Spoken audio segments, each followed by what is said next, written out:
Hello. Let me make sure.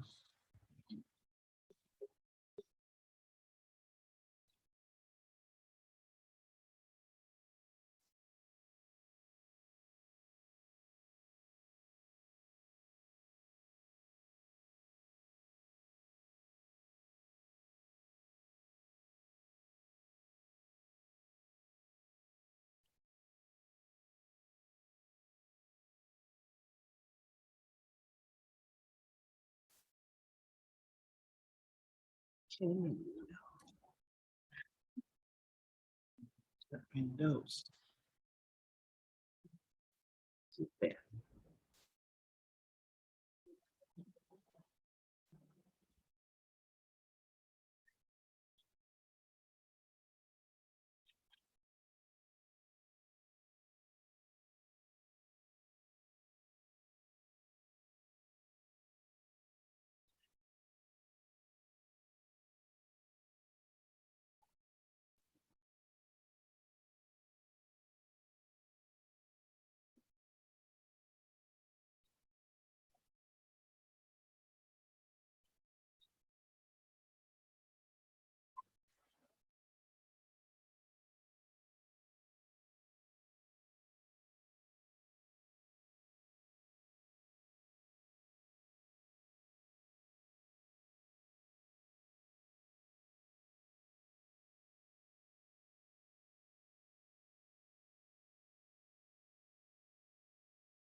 You guys can hear me, right? And you can see my screen, I'm guessing. Right. Yes. You have.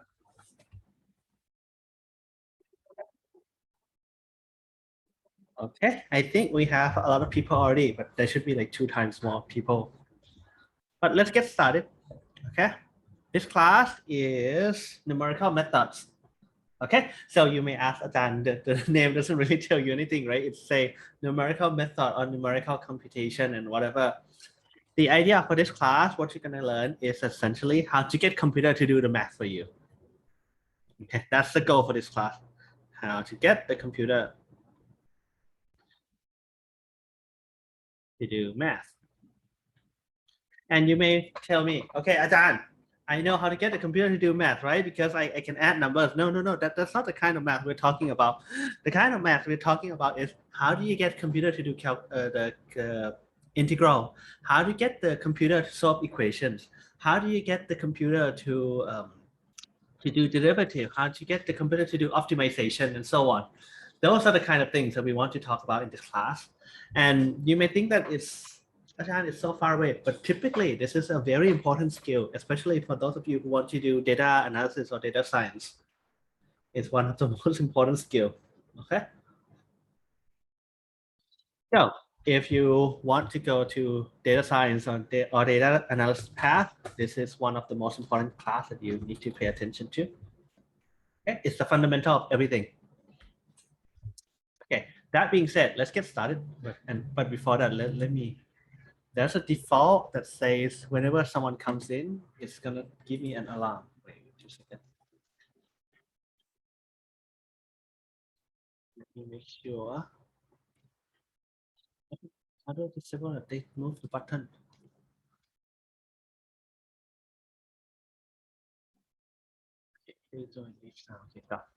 Okay, so that being said, let's get this thing out of the way. The thing that we want to get out of the way is the what's that called? The class logistic, right? So this class meets every Wednesday. I haven't checked the holiday though, but I think there are like at most 1. I don't know. Did someone check the holiday for me already? Okay, Wednesday, and we meet 12 to 4 p.m. online. You have the Zoom link already, and like I said, you're gonna learn about how to get a computer to do the math, and the grading for this class. So the grading is something very simple. You're gonna have 2 exams. Okay, 40% each. And as usual, you're gonna have homeworks. Okay, that's 10%. And the project for 10%. The project in this class, I don't know, spend as much effort as you like. Okay, the concept of the project is something as simple as do something you never thought computer can do before.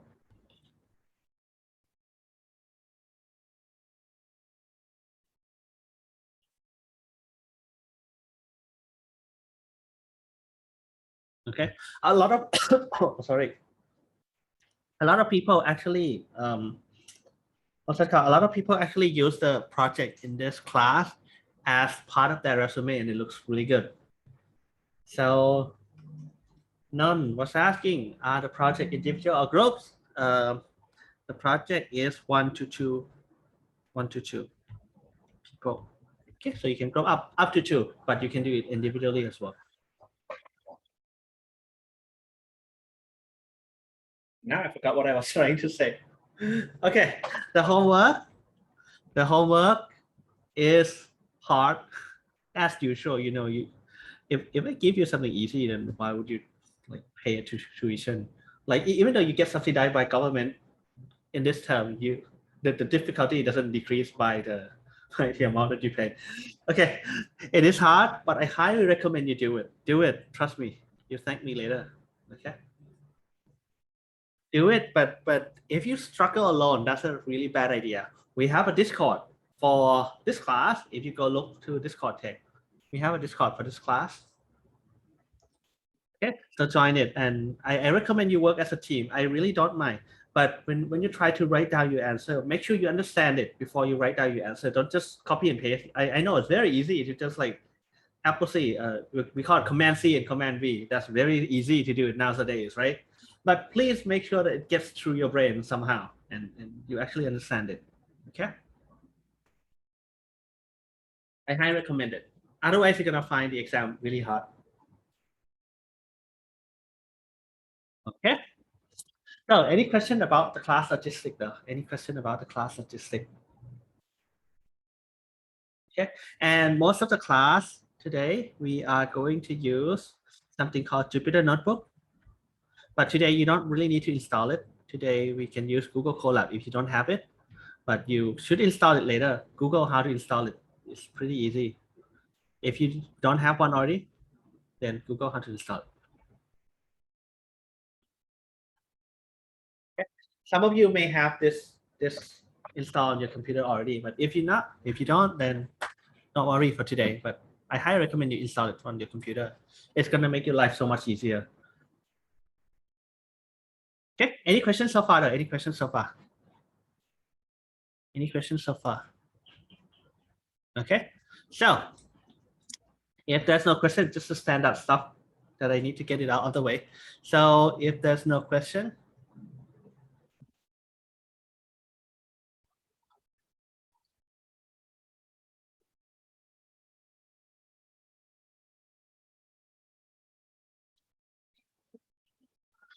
okay, if there's no question, let's do this. So let me get you the full screen and let me show you where to get all the stuff in this class. Okay, wait a second. All the stuff in this class is on too many windows. Get this thing out of the way, and that one too, and this one too. To get everything in this class is on Canvas, right? So today, so we have all the lesson like ready for you. So I made this quite some time ago. And so today what we're gonna do is exercise one. So if you know how to use Git, use Git, right? But for today, because a lot of you will not have this installed already, so I just click this guy, open in Colab. It's gonna open this repository in Colab. Okay, but for those of you who have it, so let me show you how to use Colab first. So you just click it here. And then you get it on your computer. You may need to sign in and whatnot, but click connect first.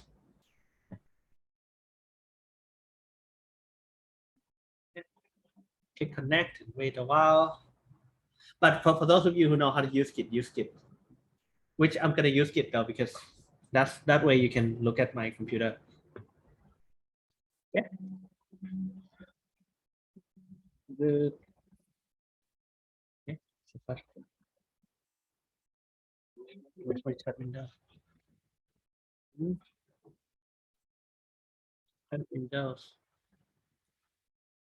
So if you have this guy already, what I want you to do, because in this class, we're going to do the exercise in class and I need everyone to be in sync. So if you're done already with getting this guy, I ask you to raise your hand so I know how many people got it already. Yeah, raise your hand. Thank you. Oh, you can change the skin tone for your hands. That's cool. They probably got Sue.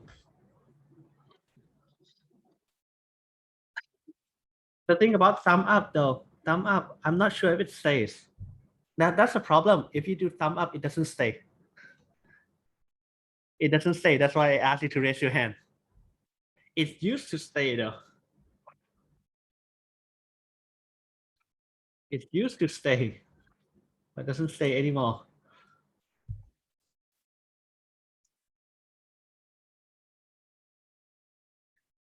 Okay, so please raise your hand if you got this already. Should work for all of you.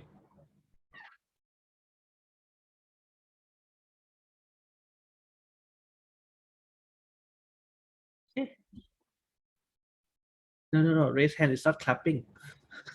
Raise hand is not.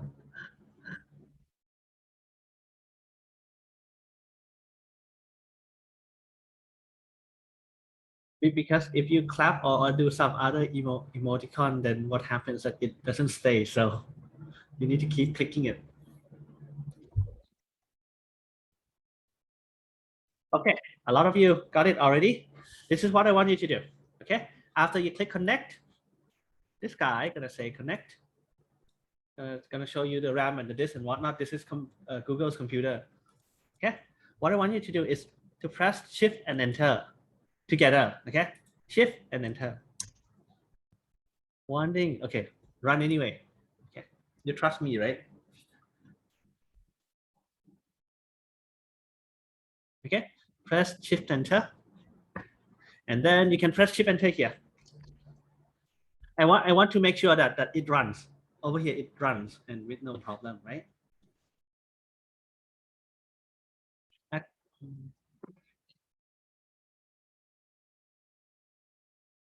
Okay, so in this class, the language that you're going to use is Python because I think everyone knows Python, or maybe everyone forgot about Python already because that is 2 terms or 3 terms already. I haven't written Python in a while, right? So don't worry, this is a quick recap.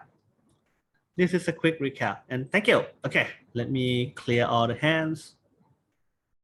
Clear all hands. Okay.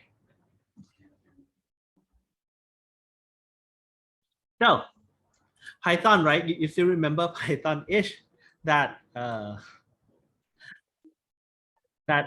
you can assign variable like this, right? A equals to 1, B equals to 1, C is A plus B. I think at least you can remember that much, right? And if you press shift enter, what it does is that it prints this guy. Okay, it may get confusing at first. Okay.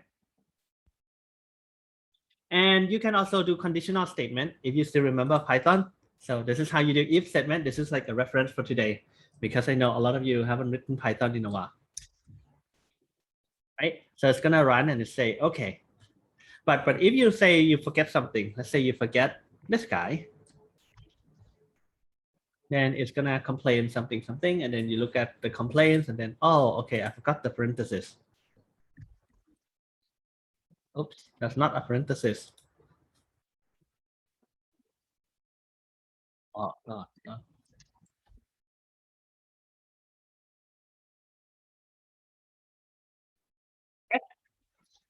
So that's good. This is a quick recap. So let me recap real quick before I get to like what we're gonna do today. So there are 2 ways to execute this. Right? So the first way you did it already is shift enter, right? If you press shift enter, you're gonna notice that your cursor is now at the next cell. Yeah, at the next cell. And you may ask, okay, Ajahn, but if I want to write another code, what do I do? This is what you do. You click that plus code. There is also a shortcut, but I never memorize it. Okay.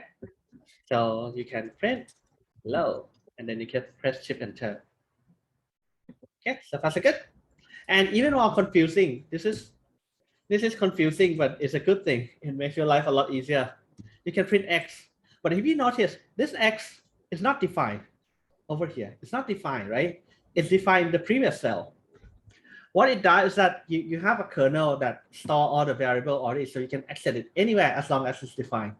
Okay, but you need to execute it first to store all the things in the kernel. Okay, so you can do this. You can print X, and X would be 3. Okay, so that's good. Also, if you want to, let's say you want to take a note, this is what I recommend. Wait, it doesn't do something weird. You can type, okay, Ajahn said that this class is easy. Okay. Okay. And of course, we're gonna do a lot of math, right? You're gonna get used to this later. So for example, you can type math as well, like x squared is equal to 1, something like that, and then it renders correctly, and then Once you press Shift Enter, that's your note. Okay, so it's quite convenient if you do this. If you try to take a note this way. Okay. Think about this notebook as you actually note the thing that you note down.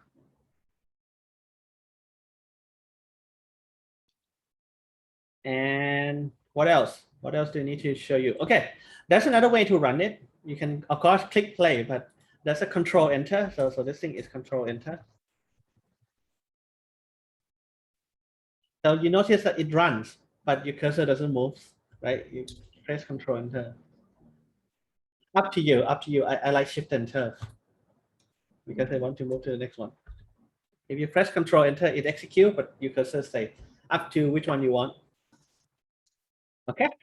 So that's essentially how to use a notebook, and it's actually saved automatically. Cannot save change. Why? Okay, save a copy in a drive. Okay.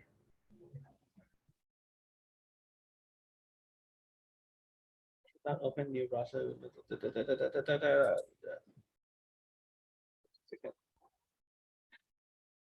Okay. You can save it as well if you want, but it opened you another copy, so close the old copies. But then you need to execute it again because it's now new computer.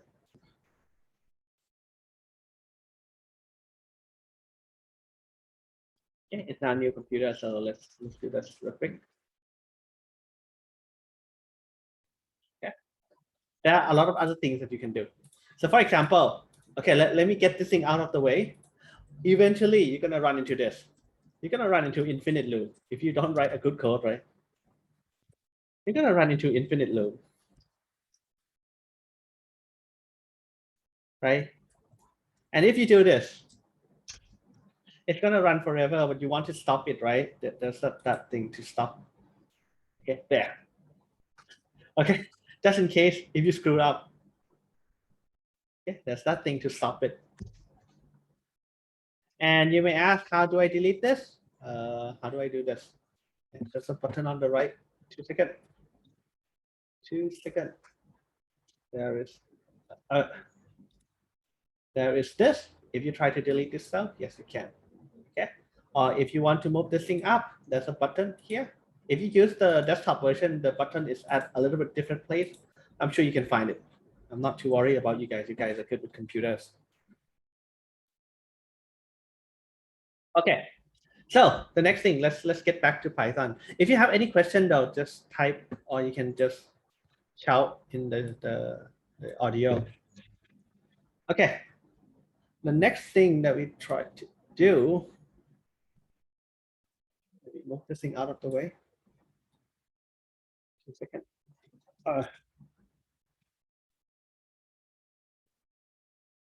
Okay, next thing that we try to do is how to define a function. Okay. So this is how you define a function, right? You have DEF, definition of fx is the following, and then you can return stuff. This is basic Python. I'm pretty sure everyone knows already. Okay, and then you can do while loop, right? You can do while loop. You can while check the condition I+1 and so on. Okay, you can also do for loop if you want. Right? And if sometimes you want to index, you do enumerate. So think about this as a reference for today that eventually you're going to need it today. Okay, this is the for loop. This is what you do. And you can make a new list as well. We do this a lot. We do this really a lot. We make a new array all the times. So this is what you do. You set it equals to an empty array and then you keep appending it. Okay. And this is what you get. You can print it. Okay. But in this class, we can also do for comprehension. You're going to find this quite handy. Okay. This is quite handy because it's essentially the same thing as this guy, except it's one line. So you're going to do a lot of this. So make sure you know how to do for comprehension.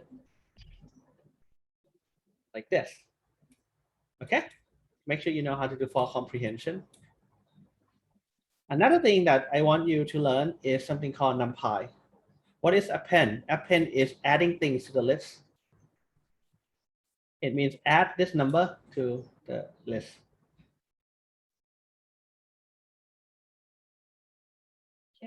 So for comprehension, don't worry if you don't memorize all this, because first you learn it before, and second is right on top of your notebook, so you can scroll up and see which one you need. Okay. The next thing that you want, you're gonna do this a lot as well. So for example, what you do, you want to generate number from 0 to 1, and you want 10 numbers from 0 to 1, right? 10 number from 0 to 1, this is what you do. np.linspace, okay, linear space. You can print the array. Of course, it's this, right? This guy. There are 10. 1, 2, 3, 4, 5, 6, 7, 8, 9, 10. Okay. There are 10 of them. And the cool thing about NumPy array is that when you do 2 multiplied by the array, it does what you want it to do. It do the element-wise multiplication. So this is 2 times the array, right? Exactly what you expect it to do. Like 1 on 1 become 2 to 2, and 2 to 2 become 4 4 4. Okay. You can do something even cooler. Like you can square every element. You can square every element is right. So square every element. It looks like this. Like 1 1 1 1. When you square it, you get 1 2 3 4 5 6. Actually 7 8. Okay. Or you can exponentiate every array. So there's typically a NumPy version of all the math function. Okay. You can also convert this into a normal list if you want, right? So sometimes you build a list already. A3, if you remember, A3 is defined up here as a list. Okay, you can convert a list to an array, and then you can do all the cool things about it. Okay, so that's good. Okay, and in this class, because we do numerical method, yes, that is give number 0 to 1 or 0 to 10. Okay, good question. Right, you may ask, okay, does it give me 0 to 10 or 0 to 1? This is what you do. This is the key that you really want to do. Press Shift and Tab. Wait, not Shift and Tab. Wait, where do we get documentation? Tab and Tab? No. Wait, what's the key? I remember it was Shift and Tab.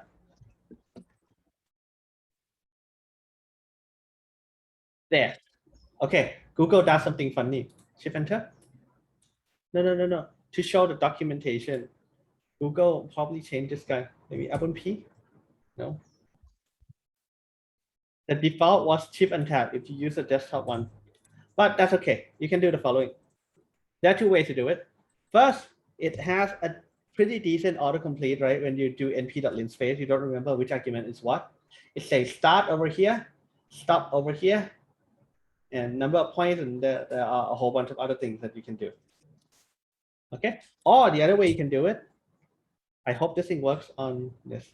So you can do, okay, you don't know what np.linspace does, you do np.linspace, right? Print with the question mark top.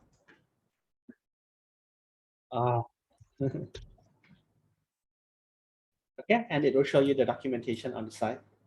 Pretty convenient, right? Okay, so if you go and read the doc, it's gonna say, okay, start, stop, and number, right? So this is your start, stop, and number. Very good question, right? Because a lot of time you need to read the documentation.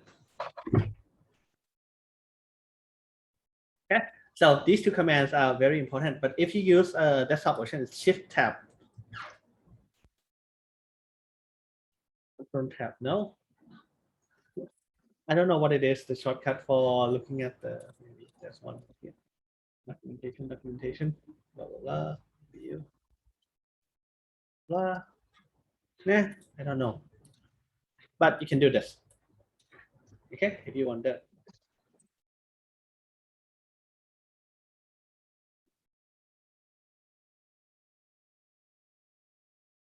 Okay, any more question though? Any more question?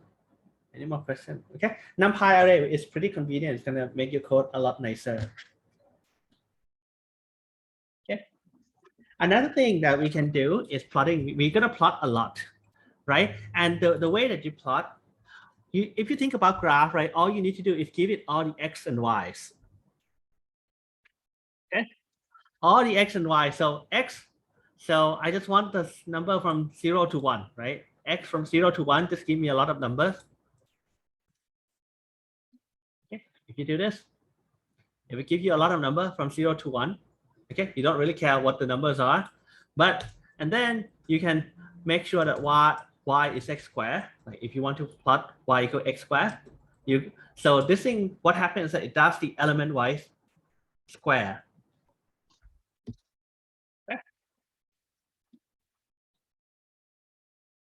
That's the element wise square, and then you can square it. So once you get x and y, okay, once you get x and y, you can plot it. Very simple. This is the command to plot. This is what it does.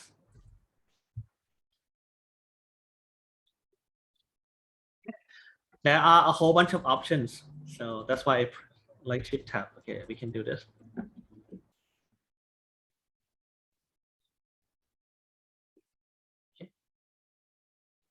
Shift Tab, and you say that plot has a whole bunch of arguments. Don't worry if you don't remember them all by now. It's gonna become like your second nature once you finish this course. Okay. So basically what you want to do, so for example, you can change the color. You can change the color. So this is blue, right? I can make it red. Color equals red. You can do this as well. Right? Or if you remember the shortcut, just say R over here. That works too. Or if you want it to be a dash, if I remember correctly, so you get a dash line, right? Or you can plot another thing on this graph as well. Like let's say this thing is x plus 1. Like this is a broadcast operation as well. Okay, and this thing is blue. Okay, and even better than that, you can actually make a legend. Red and label is blue. You can do the following. And then you can make it show the legend by plt.legend. Okay, you may not remember all of them today, but eventually it's going to become your second nature, trust me. Okay, then you get this. And even better, it gives you the graph, right? It gives you the plot, which you can, how do I do this in Google? Is you can do this. Okay, you click here and that's your file. But if it's on desktop, that's a lot better. Right? Okay, it saves and it's here. Okay, and you get this. Okay, so far so good. You can save the plot. And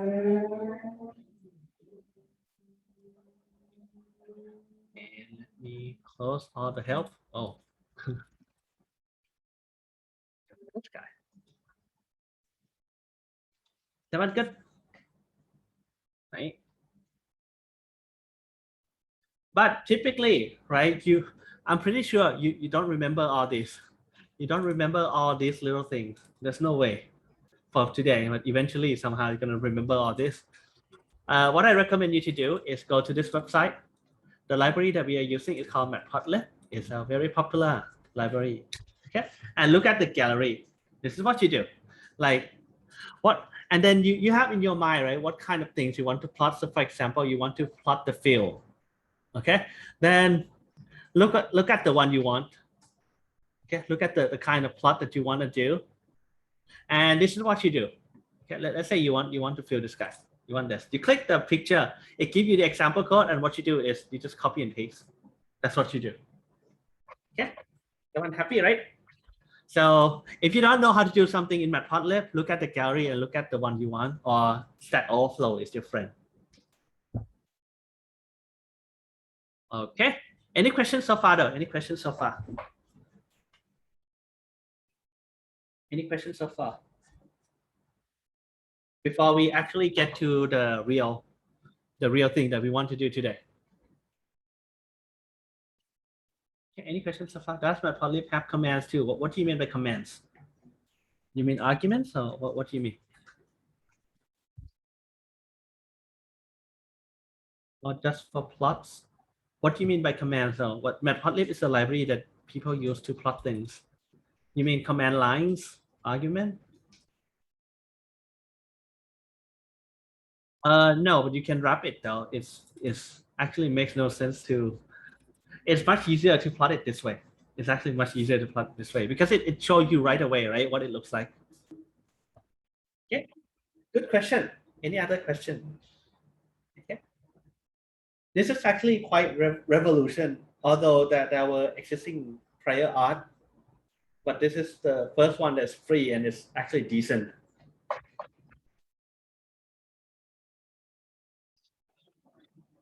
Any question? Okay.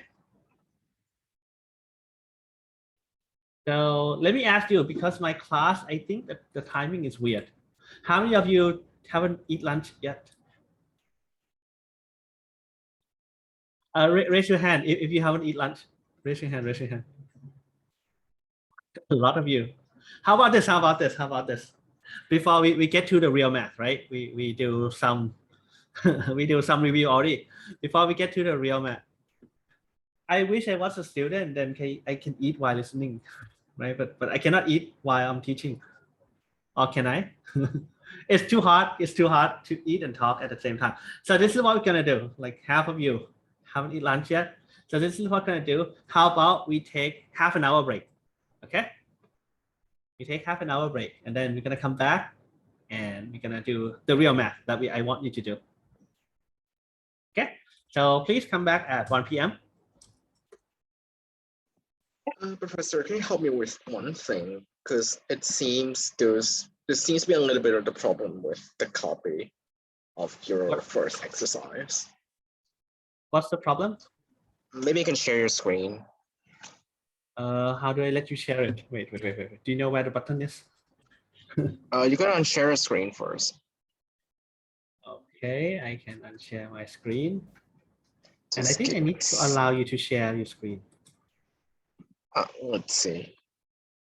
Yeah, it doesn't. Yeah, you don't need to.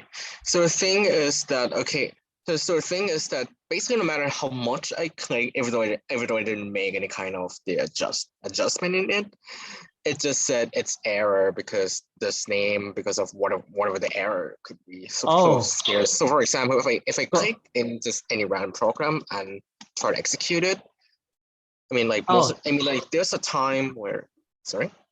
Right. I know what the problem is. How should I call you the grid, right? Yeah, you can call me keys whatever you want to. Key, right? So go up to the very top. You forgot to execute one cell. Go up to the very top. That one. Give me this one. Yes. This one you import all the library. So it complains, right, that it cannot find PLT. So that's where you define PLT. Okay. So I need to execute first before I can even execute any other program, any other single program. Those are the one where you import all the necessary library. You can actually import it. Okay. Sounds good. I totally get your point. Because I'm not very familiar with this kind of program at all, and it's really my first time taking this kind of the course, which hugely emphasize on the program. So yeah. Don't worry. You're gonna get used to it. Don't worry. Okay. But again, everyone, I highly recommend you install it on your desktop. Gonna make your life a lot easier. Colab is nice, but on your desktop it's much easier. For those of you who use VS Code, there's a VS Code plugin that is really good. If for those of you who use PyCharm, there is also like a PyCharm version that has one of the best autocomplete. Or there's just a normal desktop version, the default one that works too. Okay, use whichever one you like. It's the same thing. Okay, so come back at 1 and we'll see you then. I'll keep this thing open, but I'm gonna mute.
What are you taking this term on the one?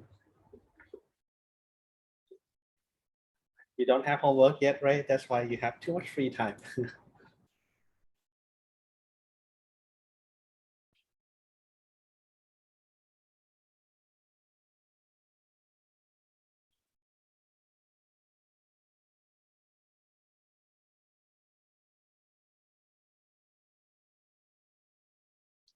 Oh, for those of you who are also in my discrete math class, I already posted the playlist for lecture one. Google might try to render it for a while, but I think it's up though. I uploaded like an hour ago, so.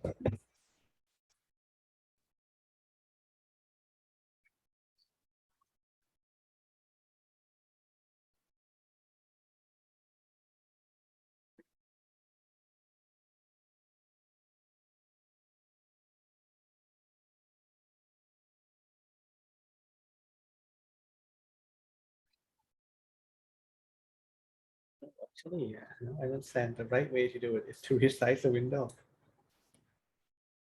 Okay, that's better.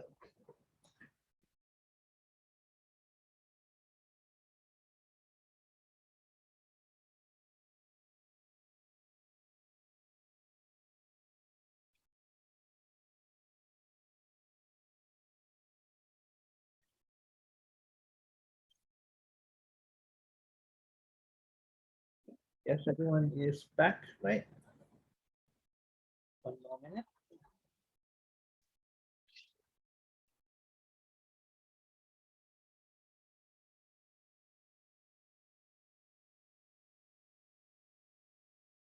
Yeah, what did you have for lunch? Did you call someone to deliver you some food in half an hour?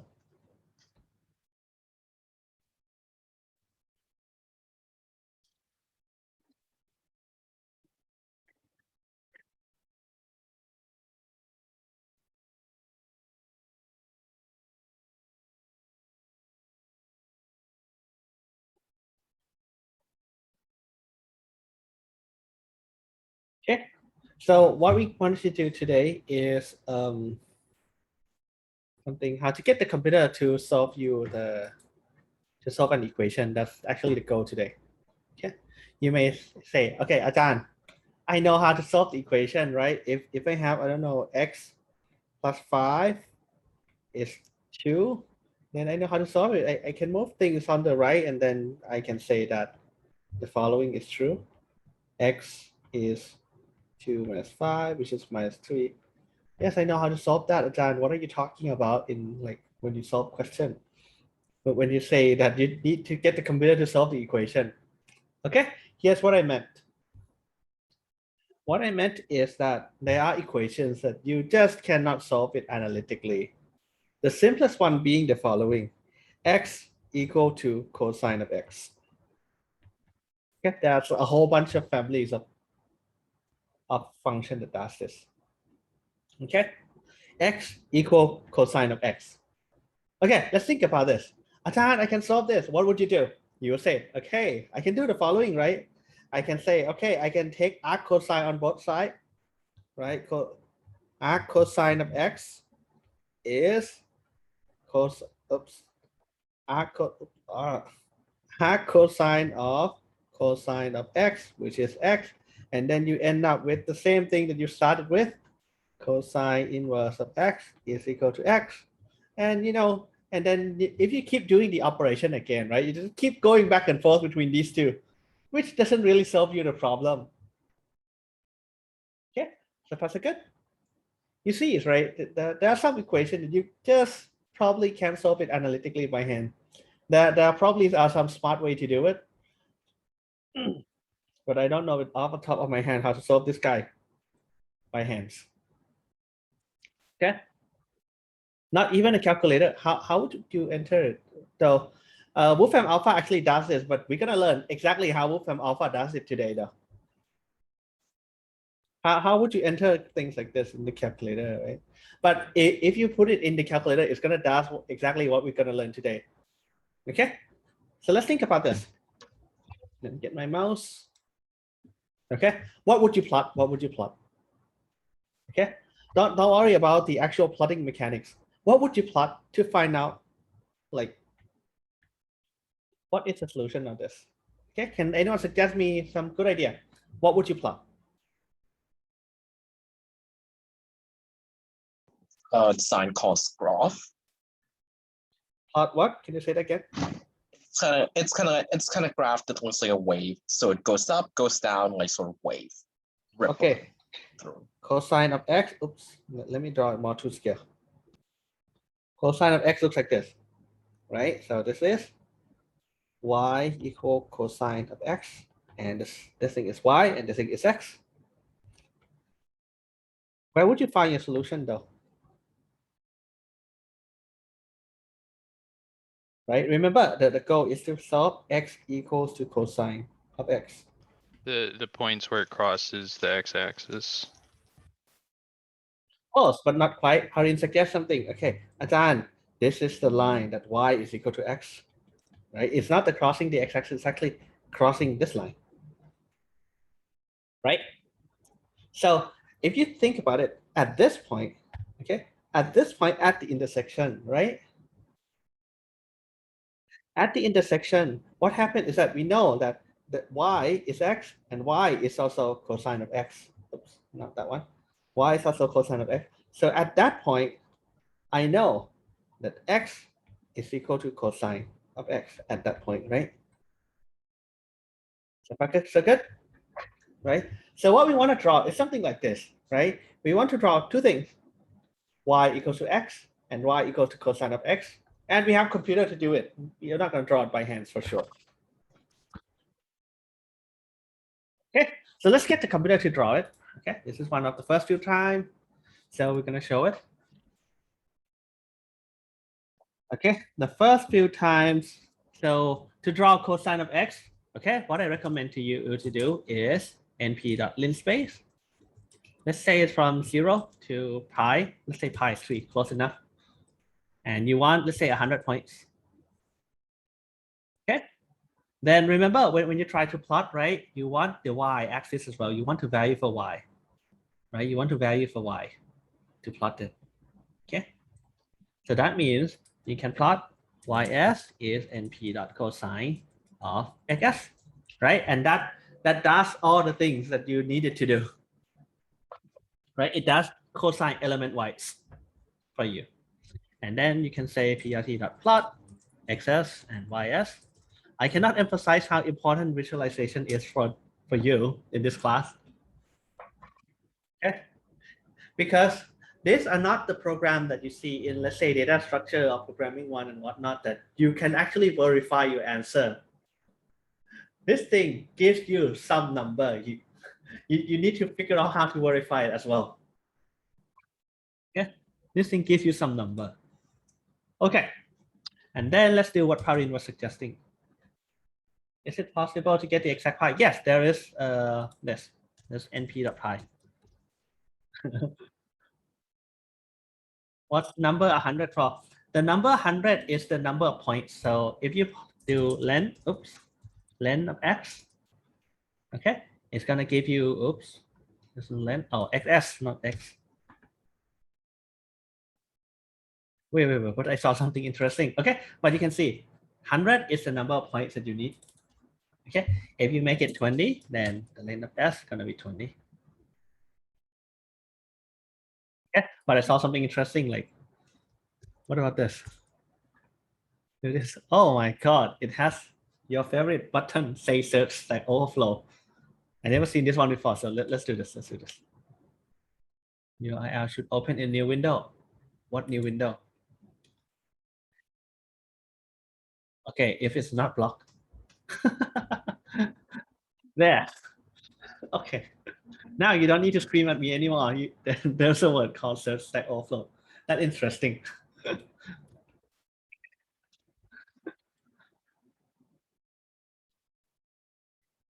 Good. We have the cosine of x, right? But Parin suggests, okay, Ajahn, we need another one.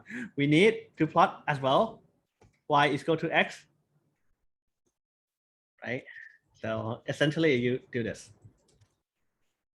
Okay, and you want to be civilized a little bit, right?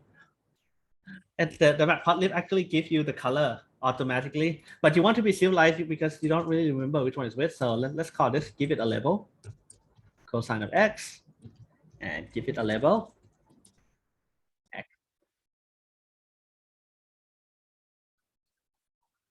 And then you give it the legend. Oops. Oh my God, search Stack Overflow. And wrong place, two seconds, equals to that. Okay, now it gives you the legend, but you're gonna see, okay, Ajahn, this thing is hard to see like where it is, right? So another thing that you're gonna often do is to do the grid, plt.grid. It gives you the grid line, and it makes your life a lot easier in like trying to figure out where things are.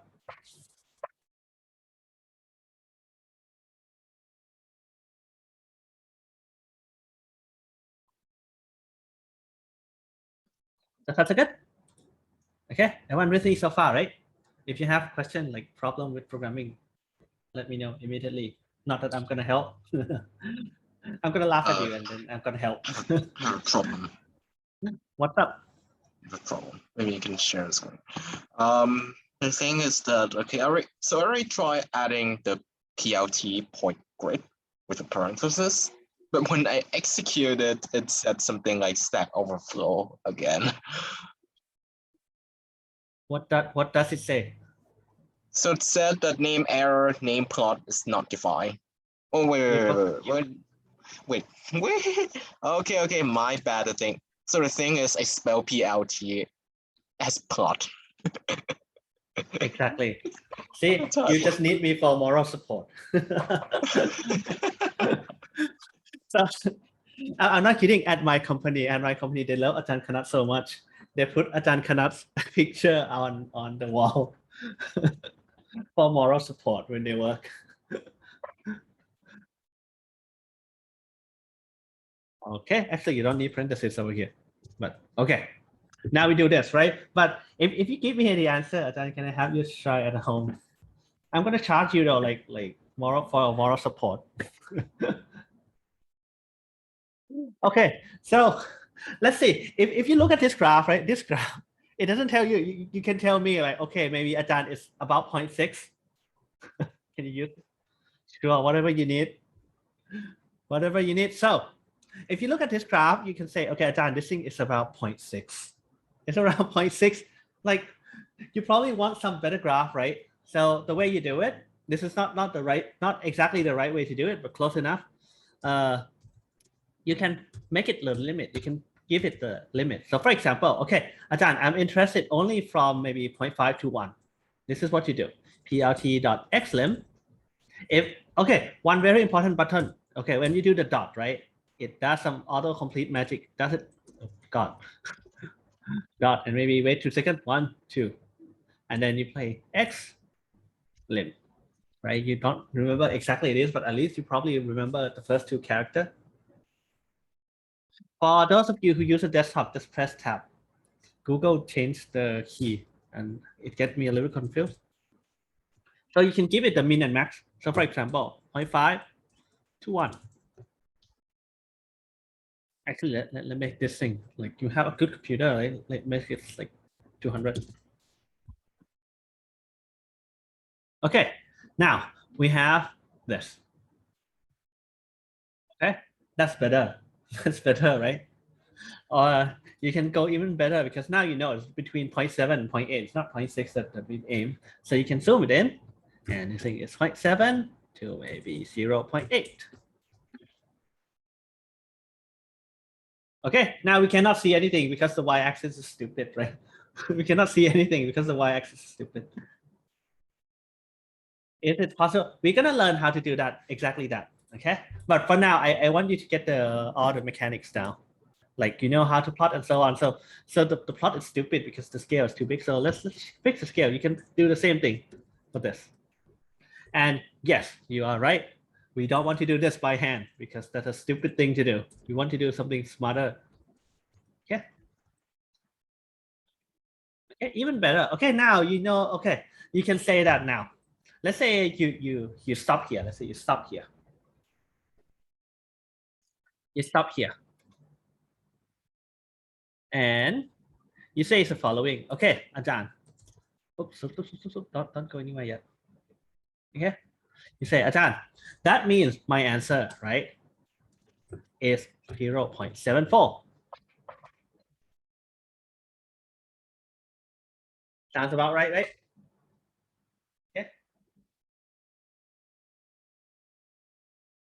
Actually, it's a little bit to the left, right? So maybe let's say it's about 0.74. Let's do it one more time. Actually, let's go crazy. Let's go crazy. Let's do it one more time because I want to show you one point.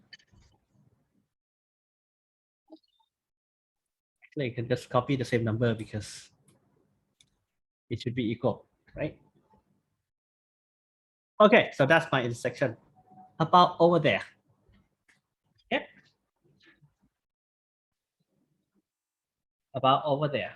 So you're gonna say, okay, Ajahn, maybe I can answer that my answer is probably gonna be around x equal to 0.7 what 375 plus 0.74, and maybe we divide that by 2. Let's say we say that this thing is in the middle. Okay, we divide it by 2.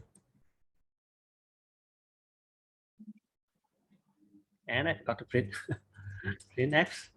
And but you can do something even better, like you can draw plt.axb line. Let me show you what it does. Okay, it shows you this is the, it gives you the vertical line. Color is red.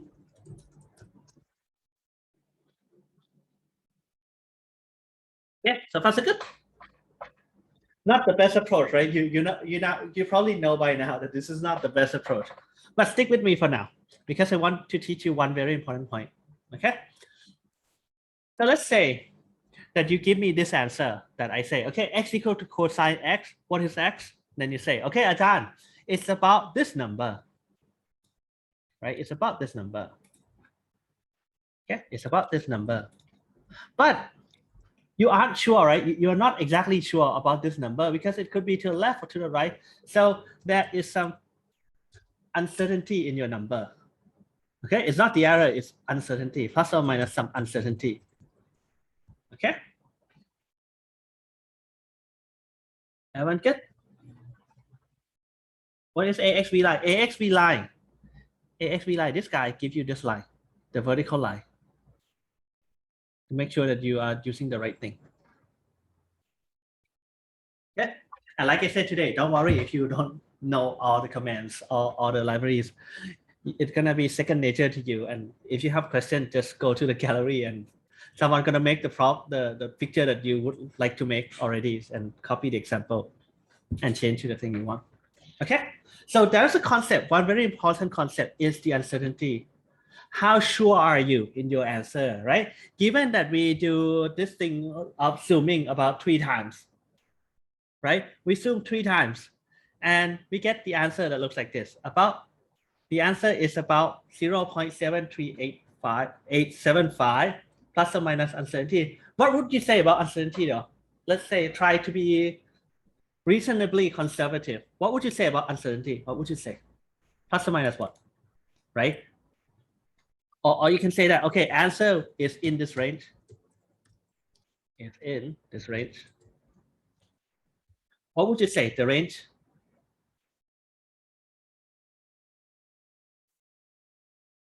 It's not exactly confidence interval though. This thing is actually exact science. But close enough, right? So you would say something as simple as, okay, I'm pretty sure that my answer is between these two numbers, like it suggests, right? Not 0.01, right? It's 0.0025, right? So we know that your answer is going to be between this guy for sure, right? And 0.7000, okay? Or it's like some people are going to call it, it's going to be around Oh, wrong screen. Gonna be around this number, plus or minus, right? Half the scale of this guy, which is how much? 0.00125. Not bad, right? I mean, are we good with 0.0125? So this thing is like half the block, right? Half the block.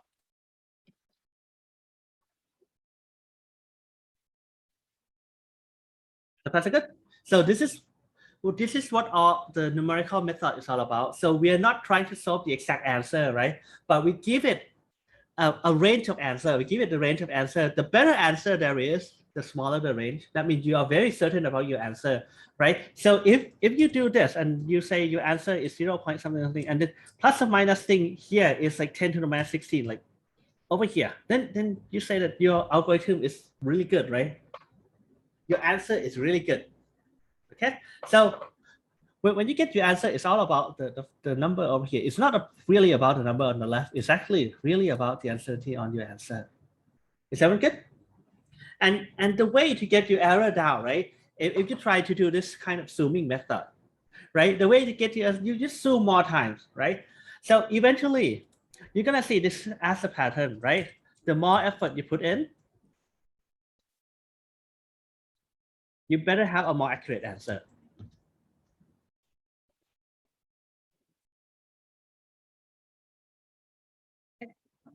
Is that one good? Right? This is one of the key fundamental idea of what we're going to do for the rest of the term. We want to get the answer, but we want to get the accurate answer. So that this number is not that important, even though it's the one that you're going to be using. But what is important is how accurate is your answer? How sure are you with your answer? Okay, and we believe that if we put more effort in, we should get a more accurate answer. Okay.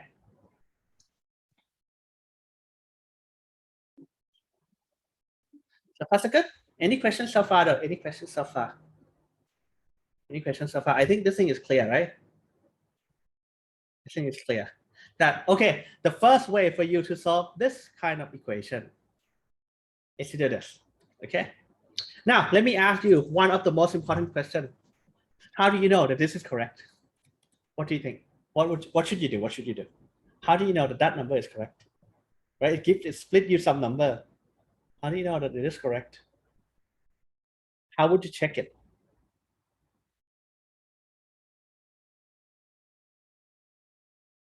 Plug it in, right? Remember, we want to make sure that these two guys are equal. How about we just plug in this thing on the left and this thing on the right and make sure that two sides are equal, right? So you can do this. So you can print x, right? And then you can print cosine of x, np dot cosine of x.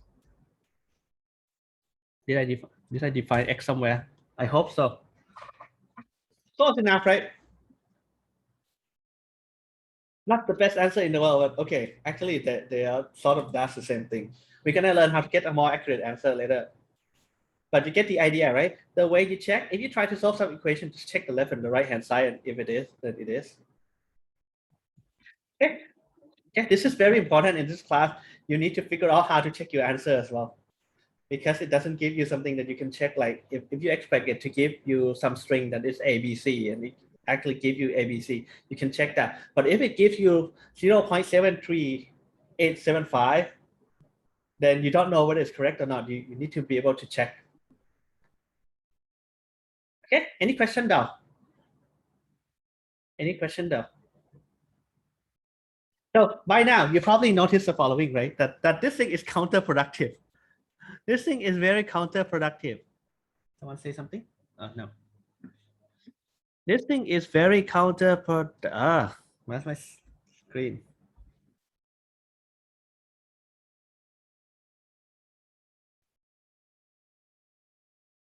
Okay, so you want to do something a little bit better.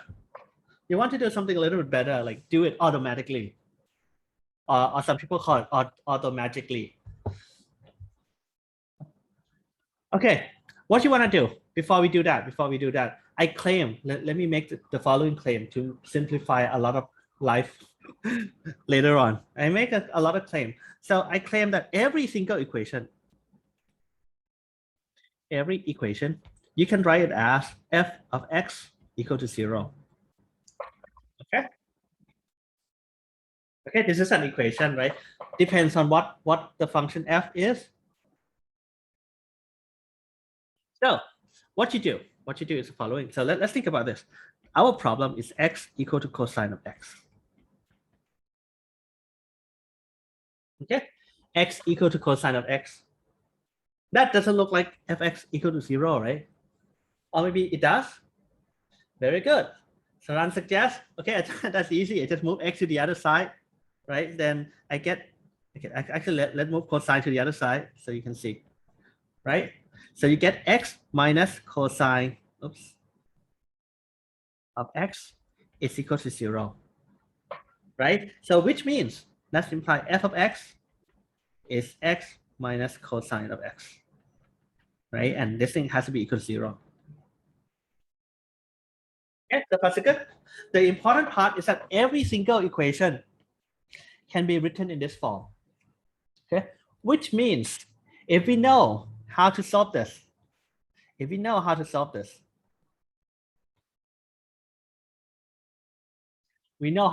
every single equation there is in the world. Okay, so that's good, right? If you know how to solve this, then you know every single equation in the world. This is important concept, right? Okay, so most of the algorithm, like 90% of the numerical algorithm that try to solve equation, actually try to solve this. Okay, you need to formulate it in this way to make it like very easy. Okay, so far so good. Okay, every single equation can be written as this. So when I say that, okay, let's say I'm trying to solve fx equal to 0.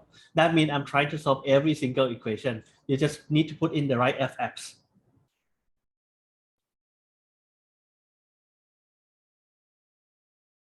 Okay, so let's say fx equal to 0. Let me draw it.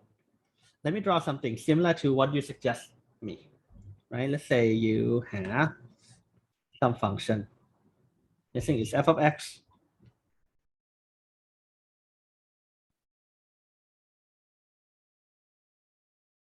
This thing is f of x.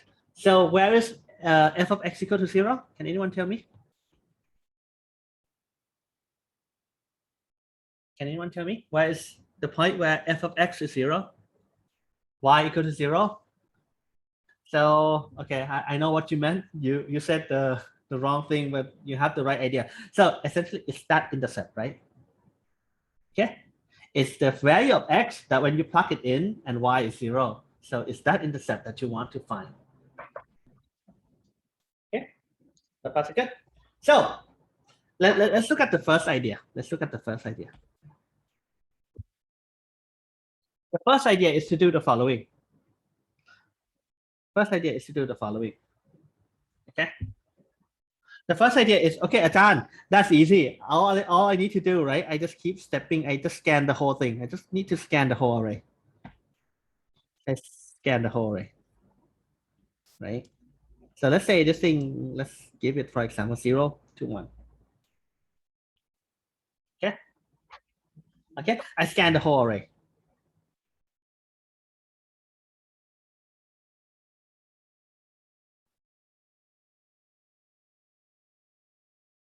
How many times do you need to do it though? Let's say you scan the array. Let's say this thing is 10 to the minus 3. How many times do you need to do it? Like, let's say the worst case, let's do the worst case.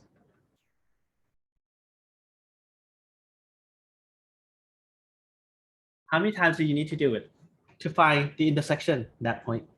How many times do you need to do it? Amount of array length, right? So if the point is about 1 in 1,000, so you need to do it about 1,000 times. 1,000 evaluation. Okay, and let's say you get the answer. Let's say you get the answer, right? Let's say you get the answer. What would be your accuracy? What would be your accuracy of your number? How sure are you with this number?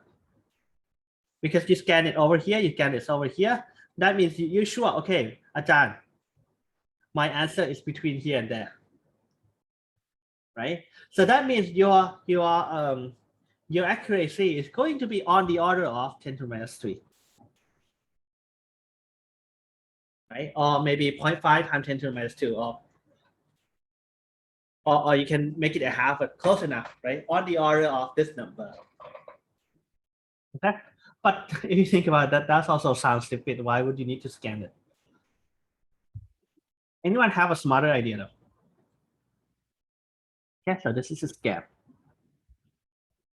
Okay, remember, this is the effort. And this is the accuracy. Anyone has a better idea? Anyone take a data structure already? Tell me a better idea on how to do this.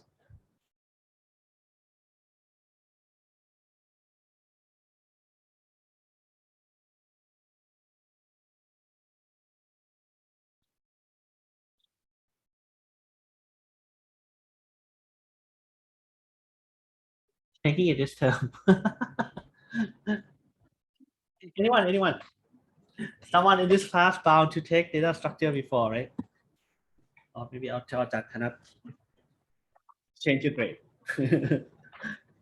Yes, can we do another 1,000 check between the region? Actually, that's not a bad idea, right? That's not a bad idea. We can do that, but we're gonna do something smarter, but almost the same idea. Okay. Very good. So Thanavin suggests, okay, we learned something in Ajahn Kanat's class, right? Something called divide and conquer. So this is like a theme for computer science. If you can divide a problem in a half, that's probably the best thing you can do. So let's do the following. Let's think about it. How do we decide that the problem is? How do we divide the problem? Okay. So let's look at this. We have this f of x again. Okay. And say we know the bound. Okay, we know the bound. Okay, so we know this is the initial bound, right? How should I call you, though? Thanavin, do you have like your nickname? Pat. Pat or Pat? Papa or call Pat? Pat. Okay. Okay, Pat will suggest the following that, okay, Ajahn, what I'm gonna do, I'm gonna try the point in the middle. Okay. Okay, I'm gonna try the point in the middle. That means what's that called? I divide the problem into two halves, right? Into two halves, the left and the right. Okay. When you divide the problem into a half, what do you want to do? You want to throw away half of the problem. Which one would you throw away? Which one would you throw away? The left one, right? The left one is the one you want to throw away because after you look at the graph, right? After you look at the graph, you say, okay, there's no solution here, so let's throw it away.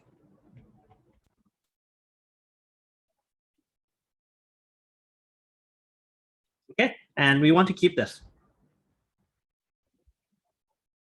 Okay, but if you think about it, this is a catch-22, right? This is a catch-22 situation where, okay, but to know that there's no solution, right? To know that there's no solution, how would you know that there's no solution on the left?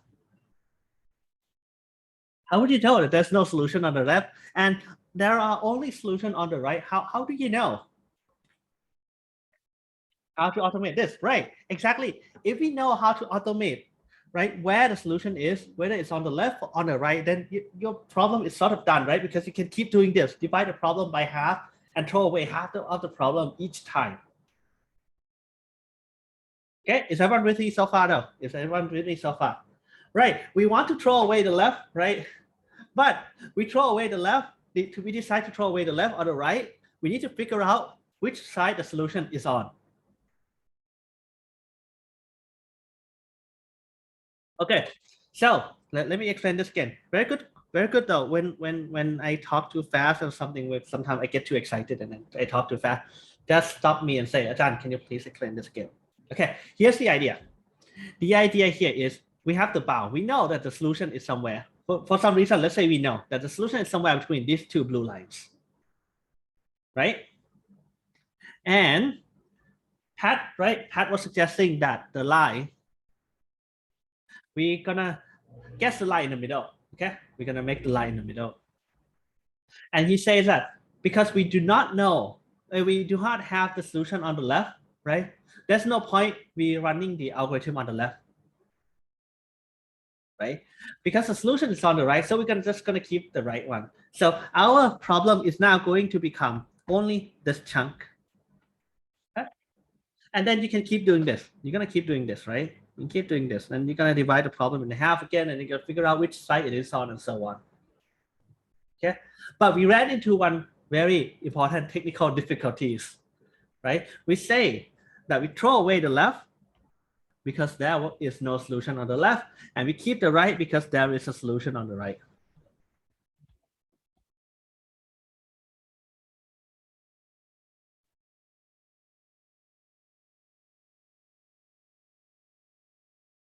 Pick the one that's closer to the solution.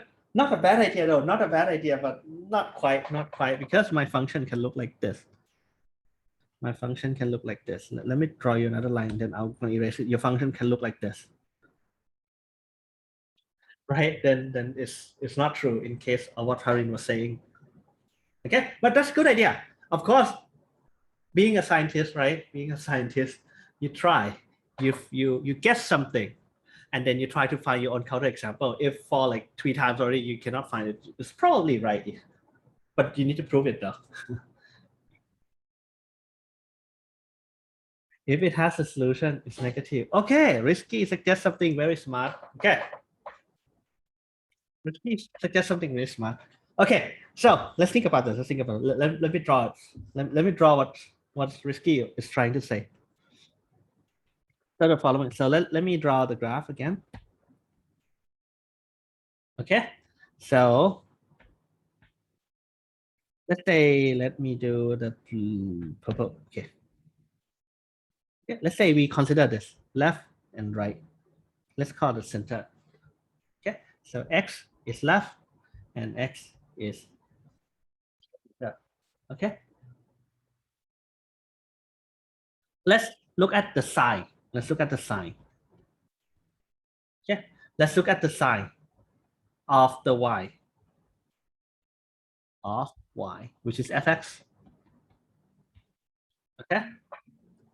We know, right, that if it's actually, let me show you the right one first. X equal to right. Right? If there is a solution only if the two has the opposite sign. Right? Risky notice some very important fact, right? It has a solution only if the two has the opposite sign. We can be sure. At least one solution. If the two bounds, right? If X, F, C, I should not call it C, F of the two sides, let's call it left and right, and F, right, has opposite side.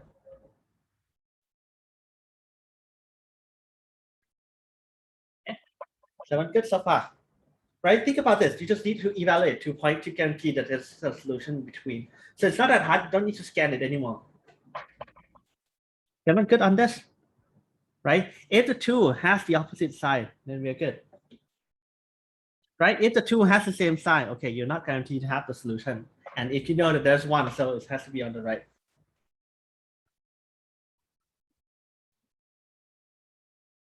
Okay, is everyone good? Let's assume that we have already Y compute. No. Think about this, Run. We don't really need to compute Y. We only compute Y at 3 points, right? At 2 points. At only the bounds. Right? We can compute it on request, right?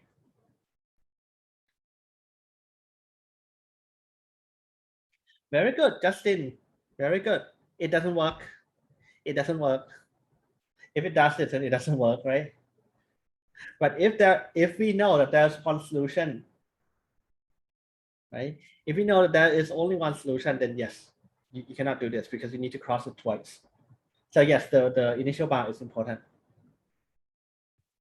If f left and f right has opposite sign means the following. This one, the sign is positive, right? This thing, the sign is negative. So the sign are not the same.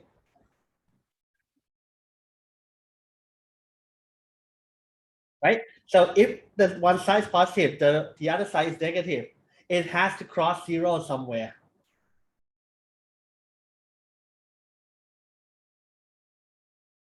What does the sign say here? The sign is sign of f of x, right? So you know that on here, over here, is above zero. Let's say even if I don't draw you the graph, you don't know the graph, right? But you know, you kind of see, right? There's some trend going on here. I don't know the exact value, but because the 2 point at the ends, one of them is positive and one of them is negative. So that means it has the opposite sign. That means there is a solution, right? If f left and f right has opposite sign, there is at least one solution.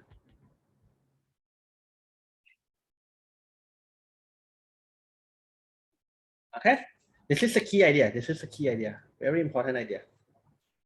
Okay, let me pause a little bit. Let me make sure everyone is with me. Are we good? Right? We notice the following. This is a very important fact. Okay. If no question, any question? Did I answer your question, Pete?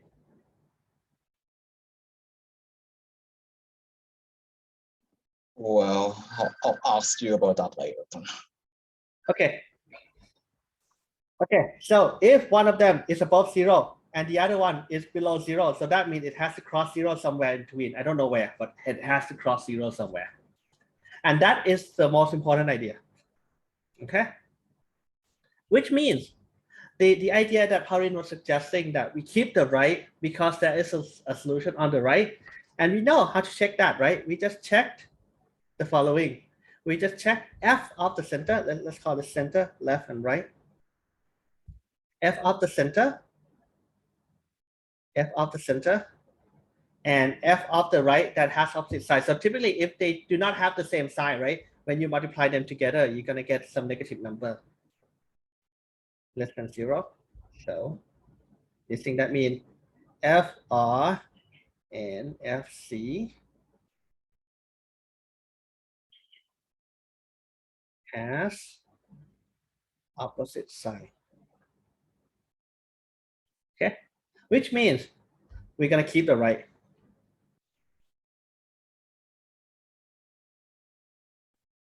Right? And on the left, right? If it has only one of them can occur, right? So have f of left has to be less than zero. We're gonna keep the left. Okay. Everyone good so far though. Everyone good so far. By doing this, picking which side you want to keep, you get rid of the problem by half. Right? Or if you think about it, your bound gets down by a half already, right? Your uncertainty gets down by a half as you do this one time. So that's good. Any questions so far though? Any questions so far? I haven't gone into detail on exactly how to implement this, but I want you to see the picture before you actually implement it. Okay, then there's no point for you to stop here, right? You can do the following. You can keep doing this forever. I need new color. Okay, let's say purple, right? You can keep doing this. So now you know that a solution is on the right. You can divide that by a half, right? And then you keep doing it on the right because on the right, you know that the sign are different, Okay, and then you can keep doing it by a half, right? Now you know that your answer is on the left because the sign are the opposite, right? This guy and that guy has the opposite sign. Okay, and what you can do then, let's say you stop here. Let's say you stop here. Okay, let's say you keep doing this 3 times already. You stop here. That means your uncertainty, your new uncertainty, right, is going to be this guy. This is your new uncertainty.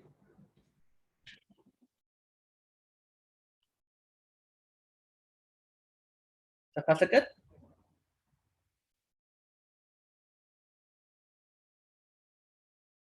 So far, so good? Any questions so far? Though? Any questions so far? To actually make sure that you understand it, you will need to actually write down the code to do this. There are many ways to implement this. There are some details that you need to fill in as well. Any questions though? Okay. So if not, let's keep this picture in mind. So the goal here is only 2 things, right? You figure out whether to keep the left or the right, and you keep doing it, right? Divide the problem by half.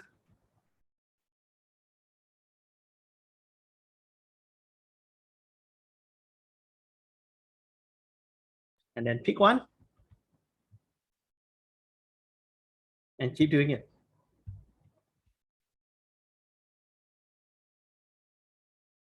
Okay, so that's good.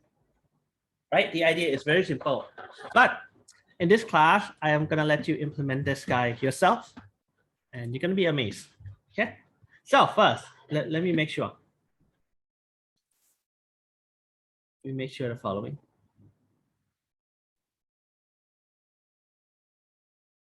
Okay, then make sure you can answer all these. But let me make sure the following. Your f of x, what is your f of x if you try to solve cosine of x equal to x? What is your f of x? Your f of x is what? Remember, this algorithm can only solve exactly one problem, which is every problem. Fx equal to 0. What is f of x in this case?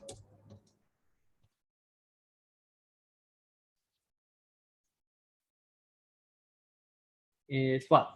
Can someone help me?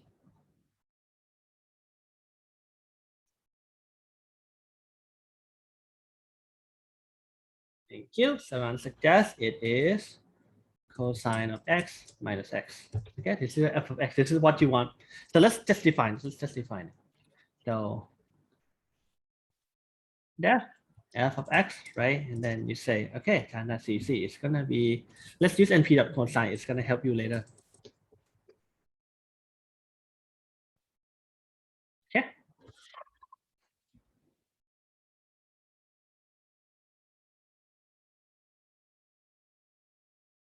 Okay. So this is your function.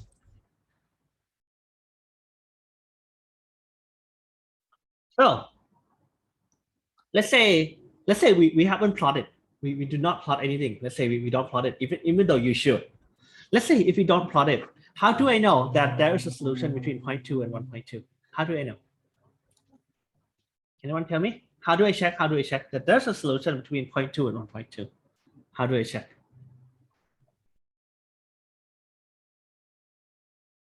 We're gonna plot later, but how do we make sure though that there is a solution between 0.2 and 0.2? Very good. Like all we need to check, right, is that f of 0.2 and f of 1.2 has the opposite sign. And the easiest way to do that is just multiply them together. Not the fastest way though. The way where you actually check the sign is a lot faster. Right? It's this number. Oops, not 2, 0.2 and 2. You multiply them together. It has the opposite sign, right? Or you can do this, less than 0. Then yes, it is. But of course, you are not sure about your code, right? So plot it, trust me, plot. So xs is np.linspace stop. And 0.2 to 1.2. And let's say 100 pieces. And then you plot xs and f of xs, right? That's why I use np.cosine, because it does the broadcasting operation for you. Okay, it looks like this. right? And you know you want 0, right? So the way you draw the line x equal to 0 is the following: here is the ax h line, right? Last time we do ax v line, that's the vertical, h is the horizontal, and the value which is 0. And let's give it some color.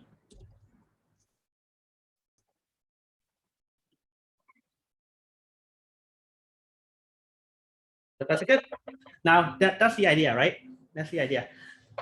Or you can experimentally check as well, but I think you can show this that you know there's no solution between 0.2 and 0.4, right? You can do the following. There's no solution, you can try just to be sure that this is going to come up positive because they have the same sign.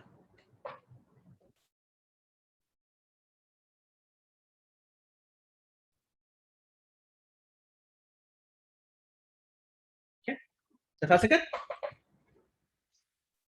Everyone can see, right? So there's a solution because of this guy, not because of the fact that we plot, but the plot is just to verify that what we did is actually correct. Okay, so the next thing that we do is, let's say we can plot the bound, right? We can plot the bound. Oops, sorry about that. We can plot the bound. We do this. And then we can plot the bound on the left. So let's call left. Actually, L is one of the first variable you can use. It's called left. don't use variable L because it's confusing with 1 and I and so on. Okay, so left is 0.2 to, so that I don't need to type it like 3 times. Right is 1.2. Then you can plot it from let's say from 0 to 1.5. And then I can do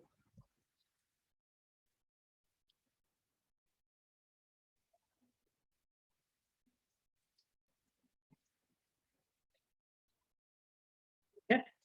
So this is your initial bound, like what we drew on iPad before. Okay. And like Karin was suggesting that we should cut it in the middle. So let's draw exactly the middle, right? So that means the center is left, that's right, over 2.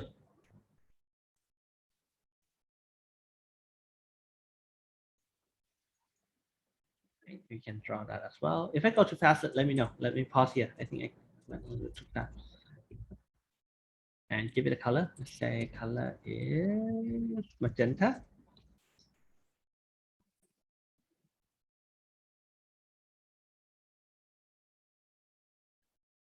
Okay, give it a go.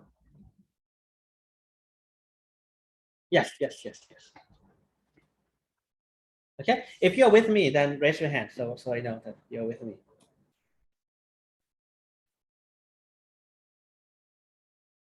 If you're with me, then raise your hand so I know. There are people who cry. Don't worry, I'm waiting for everyone to sync up.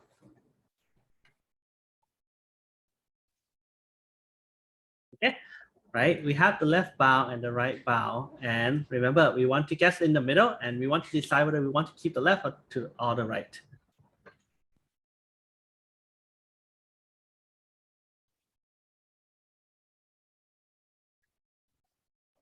There's an error again. Fix it. Read the error. So it said something like name line space is not defined, while the other one said name f is not defined. Because it said lin space, not line space. Wait. Without the E. Let's see. Okay, let me see. So all this lin space, but I think I got it right already. Wait, sorry, it's I typed comma, but it was supposed to be dot. My bad.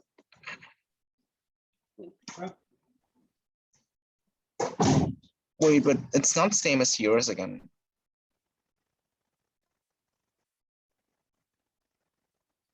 I changed the bound as well, so be careful on that one. So God, this makes sense. Just give me a second. I think there's one line I need to type.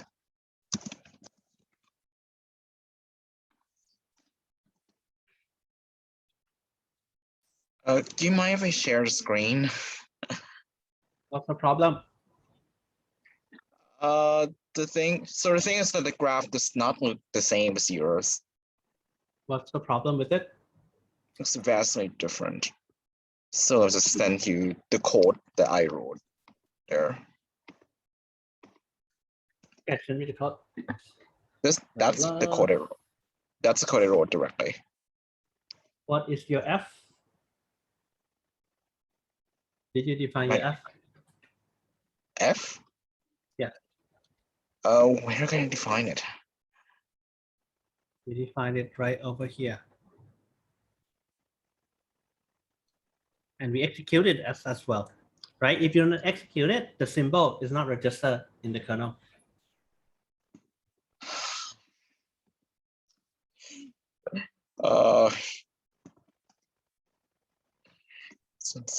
This one's hard. So I already defined it. Okay, Did thank you you. execute it? Yeah, I already executed. Thank you. Don't panic. Don't panic. When your code give you the error, that's like 90% of your work.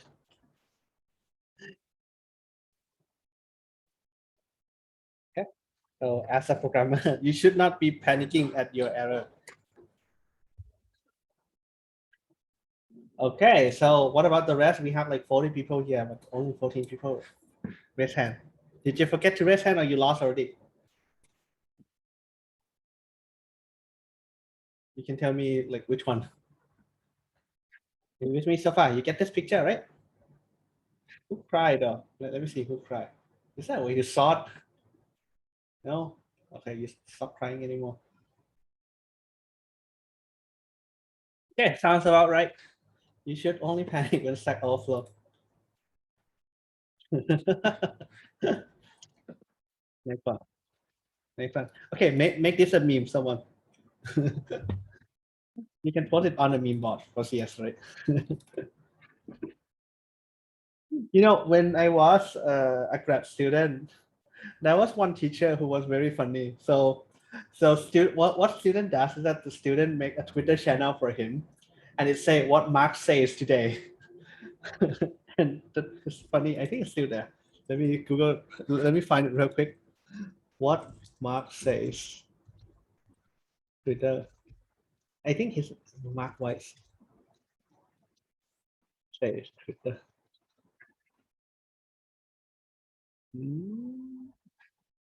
Can't find it. No, thank you. Well, what did you find? Mark Weiss.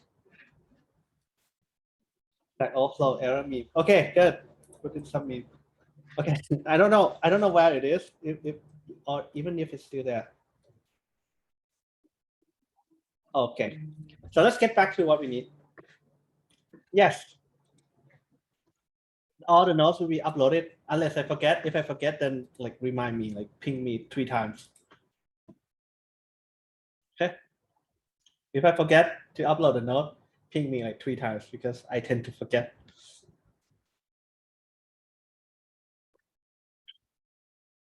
So, okay, what we are trying to do here, okay?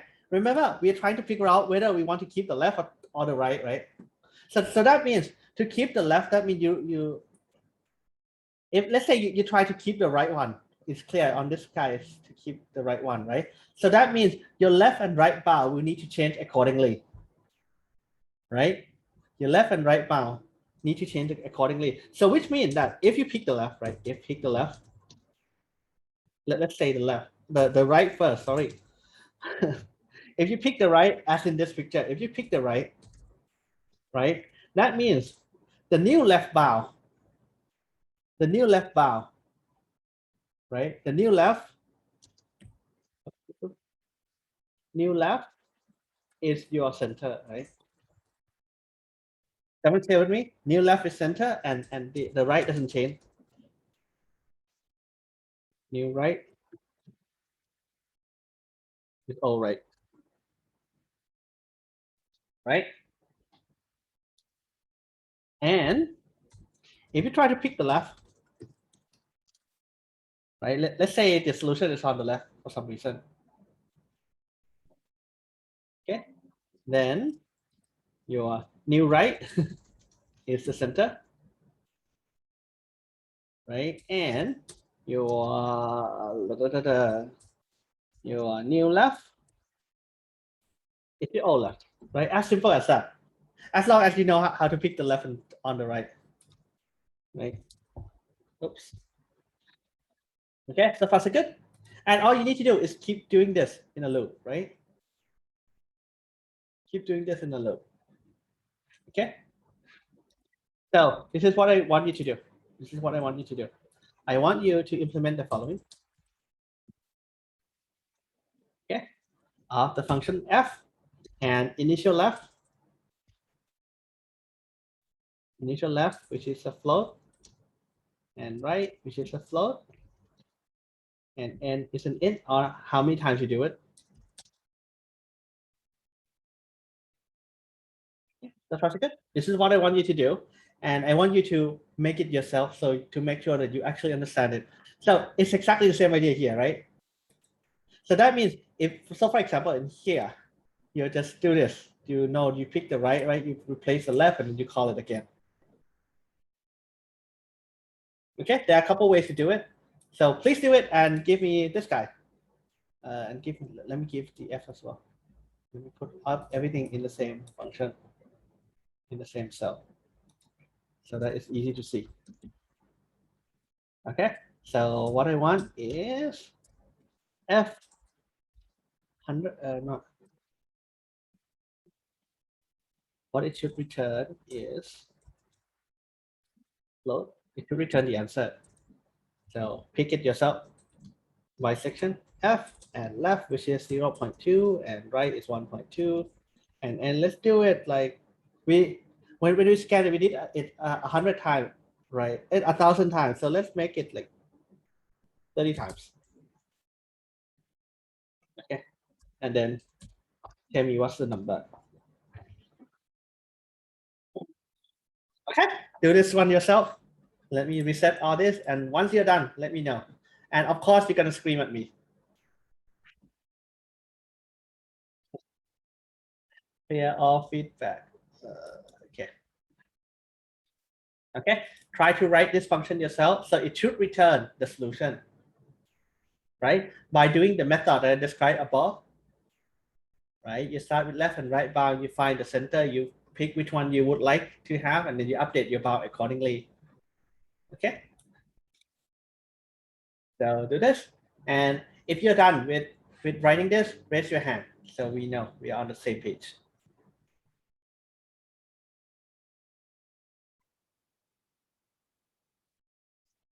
Okay, you're gonna have a lot of problem. Keep printing, and I expect you to have a lot of problem.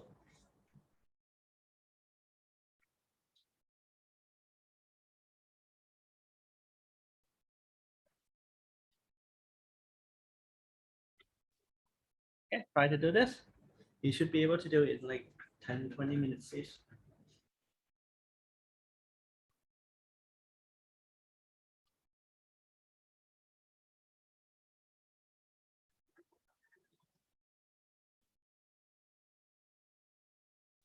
And it's a number of iterations.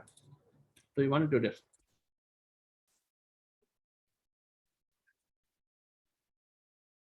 F is the function. Okay, let me do this.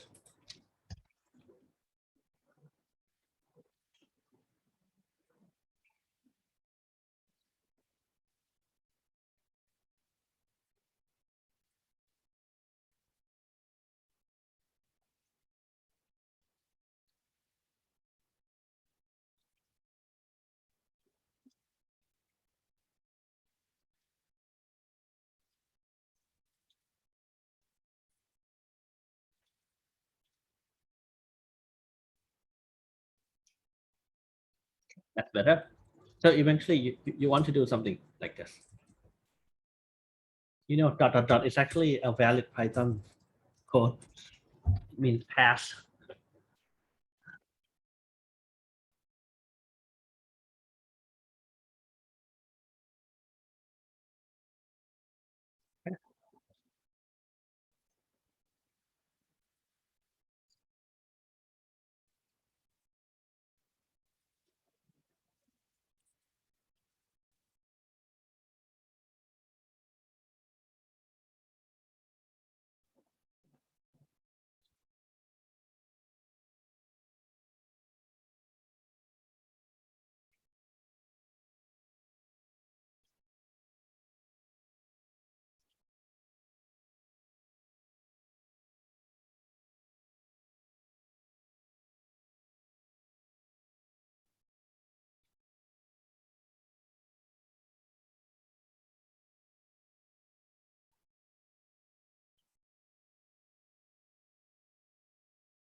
That was quick.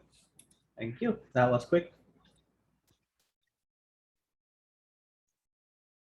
And this is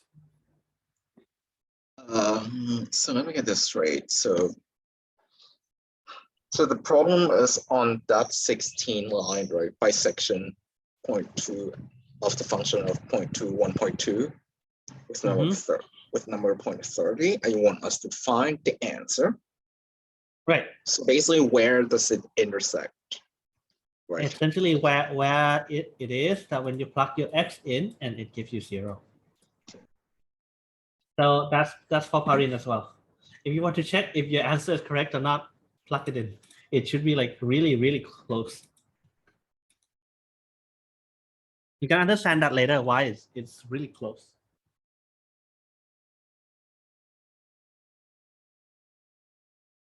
It should be, I don't know, 5 line, 10 line at most.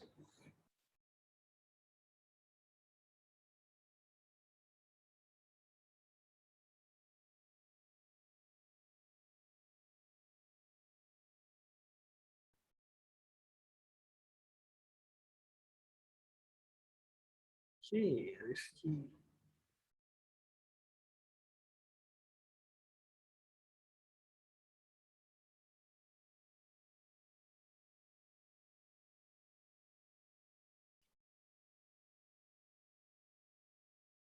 Wait, risky. I thought Prava is taking this class.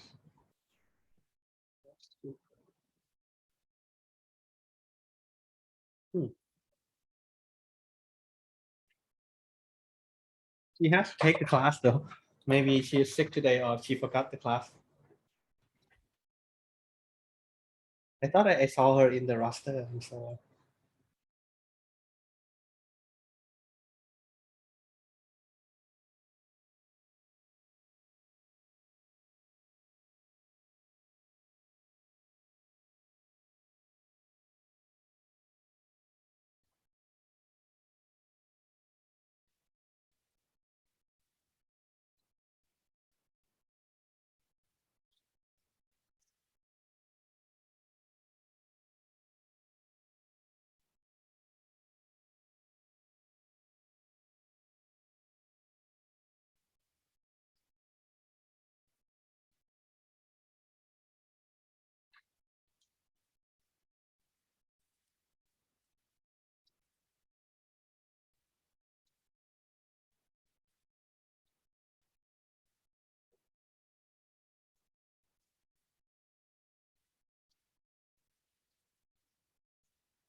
Okay, if you're done, raise your hand.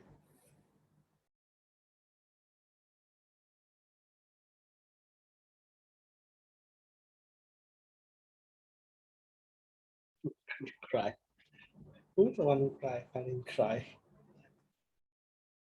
If you want to test, just plug it into function f. It should give you like something really close to 0.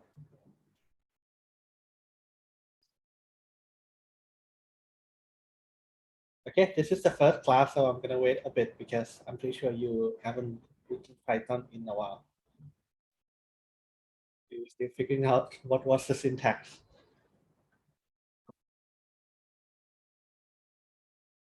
Exactly, 10 to the minus 9 is essentially 0. It's essentially 0.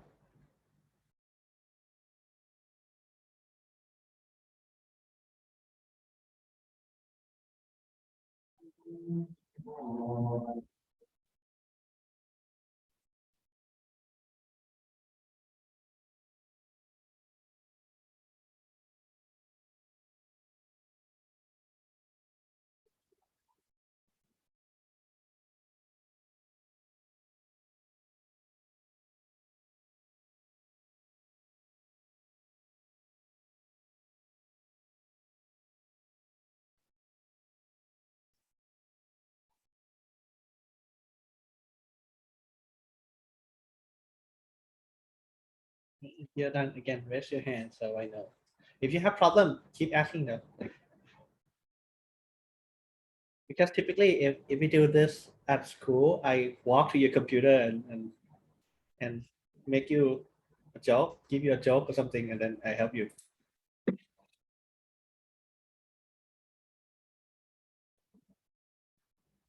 So how many times do we need to pick the site? How many times do we need to do it? That end over here. N times. Right. So for Justin, f of x should be f. The final f of x should be f of center. Yes, because you guess it at the center, but you should not return f of center, though you should return center, not f of center. You want the value of x, not the value of f of x. Right? Your goal is to find x.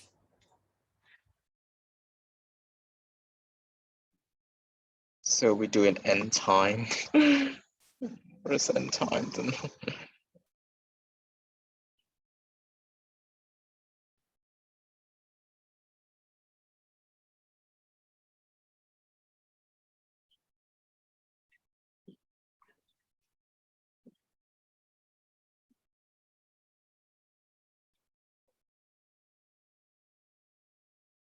Yes.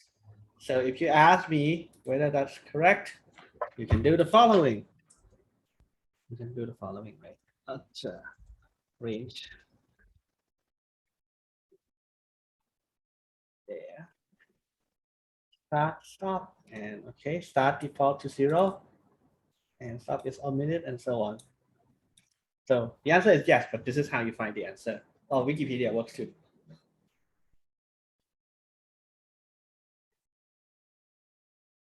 Okay, one of the very important skill that you need to survive in CS is how to read the doc.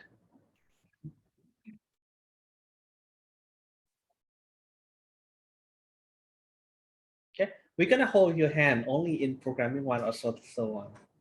Okay, the rest we expect you to be able to do something like we throw you the documents and then you go read it and come back and teach us as well.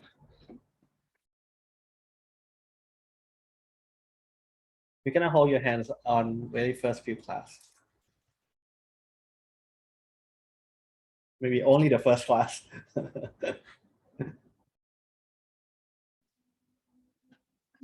Okay, if you're done, let me know.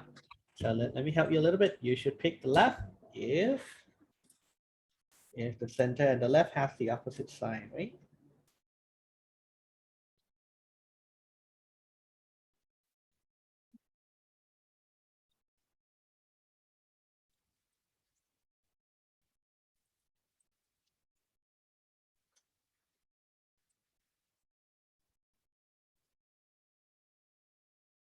Yeah, the lecture is recorded. And again, remind me to upload it because it's a 4-hour class. It's gonna take a while for my computer to render, and then it's gonna take a while to upload to YouTube, and it's gonna take YouTube a little while to render it into their format. Remind me to upload it. I tend to forget. Center and left has the opposite sign. Pick that. May I ask you a question? What's up? So I'm still not quite sure what you mean on the third line. It's like okay, bisection function. What is float? Float Yeah. is the non-integral number. So let's say you type 1.2 too much. Okay, so this number is a float because you can ask it that this type is a float. Just give me a Oh, second. no. Type, right? It's the float. It just say that, okay, the type is float, so you know what I expect as the argument. If you want to do it correctly, this thing is called callable. But don't worry, it gives you more headache if you want to be pedantic about it. So the first one, but not worry too much.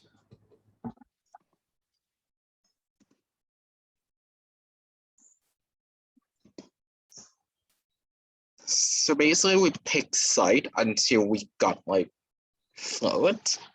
Sorry, I'm really not familiar with this. Wait. Did you pass programming one though? Great. No. No? I've never used program before. I've never used it before. Wait. Then most likely you're in the wrong class because this thing requires you to know programming. Wait, I think I got a recommendation from someone to take this course. Maybe I got it wrong. Wait. Who said it? This class requires you to know how to do programming. Otherwise, you're gonna be lost for the rest of the class. Who suggests you this class? Then I can Give me talk a to sec. him. Give me a second. I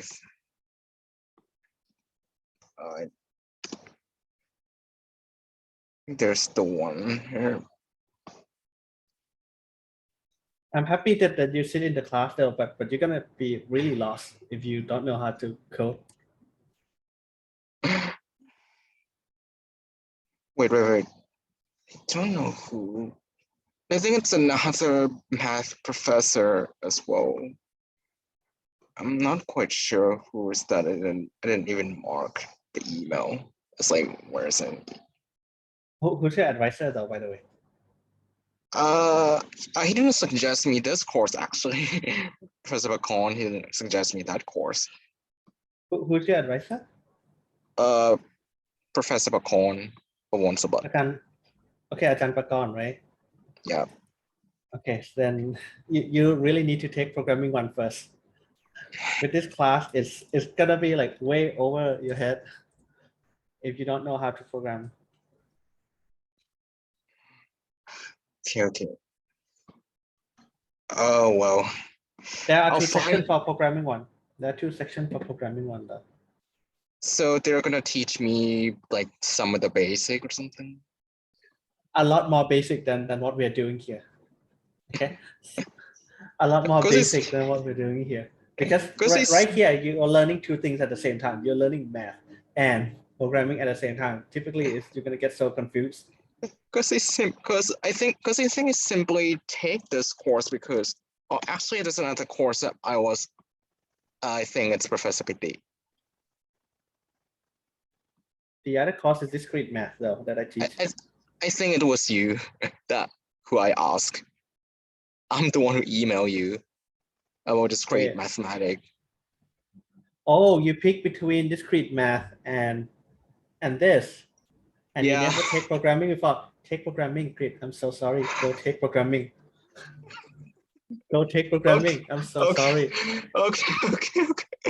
Then can I This just is- like? Sorry. Yeah, you can sit in all you want. I mean, You can I sit just in like all you sit?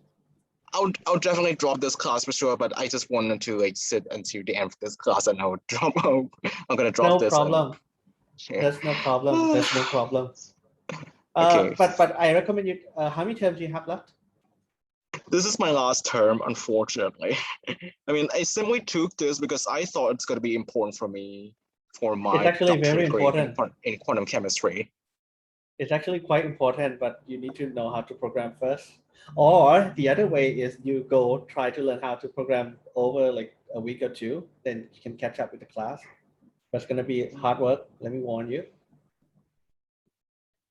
I'll think about that. Okay. Okay, thank you. I'll think about that.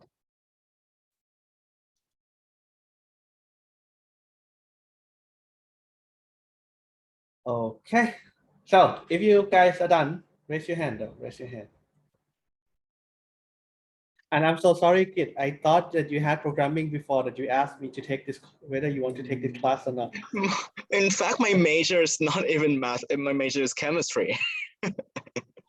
Well, there are a lot of chemistry major that take programming already, like Soon and Bay and so on.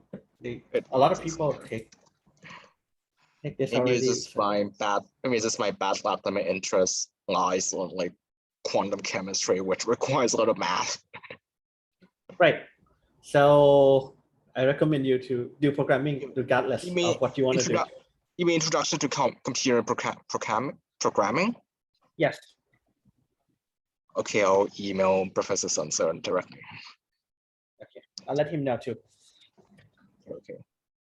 And I'll let Ajahn Pakon know as well.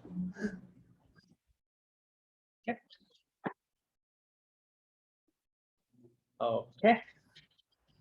So guys, if you are done, raise your hand. Wait, how many people raise hand already? 13.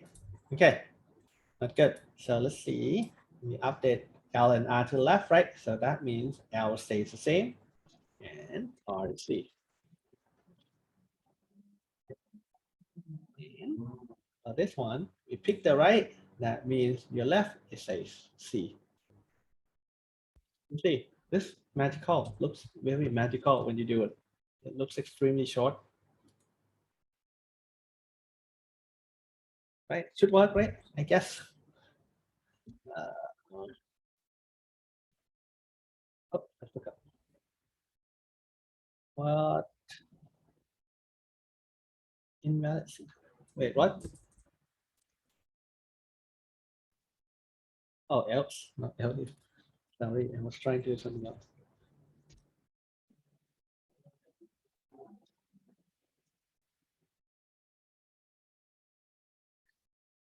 Okay.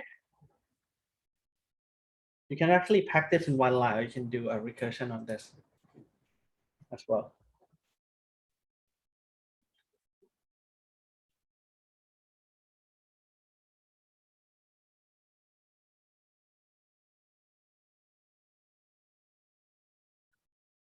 That's my pen.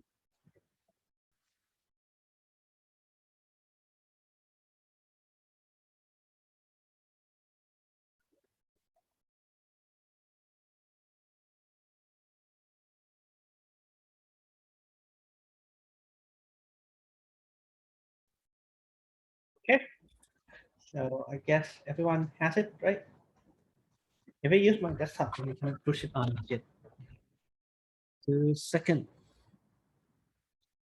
Let me just use Git so you can see why I'm waiting for you. Sorry about that. Okay, guys, if you want to wait 2 seconds, I'll fix this for you so you can see my code.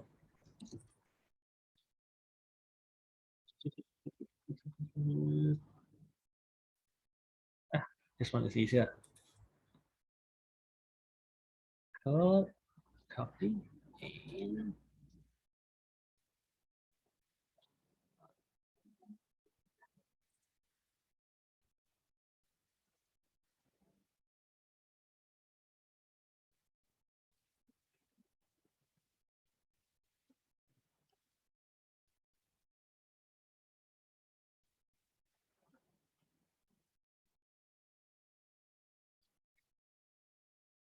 then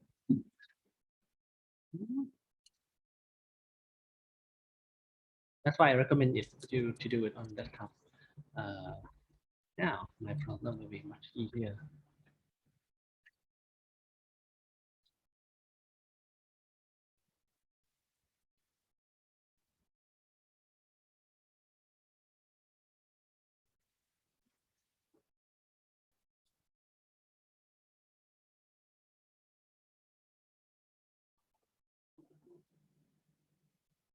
Okay. Let me go down. Don't freeze on me.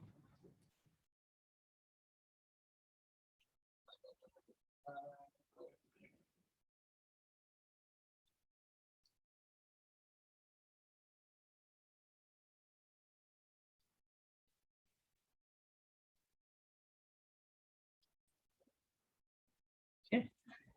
And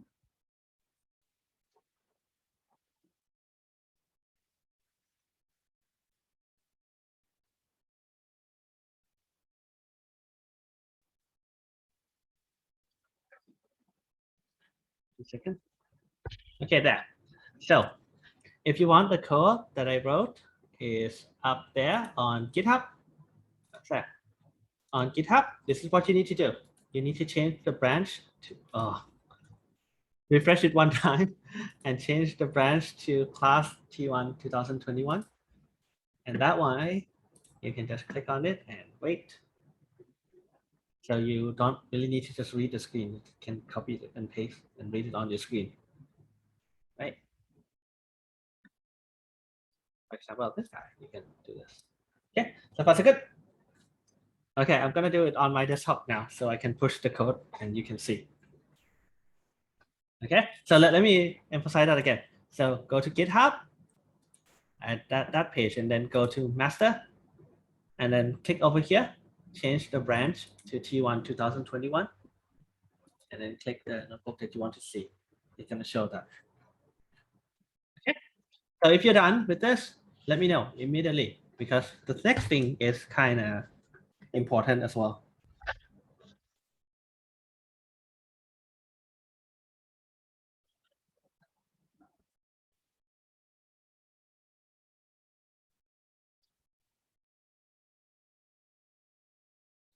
Okay.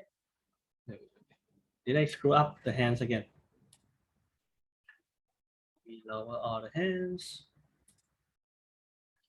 Okay, so let's continue because I give you the code already. I know that you can figure it out how to get it work on your thing. Okay, so the next thing that I want to talk about is the uncertainty. Okay, let me get back my iPad. I'm back. Okay, there. The next thing that I want to talk about is the uncertainty.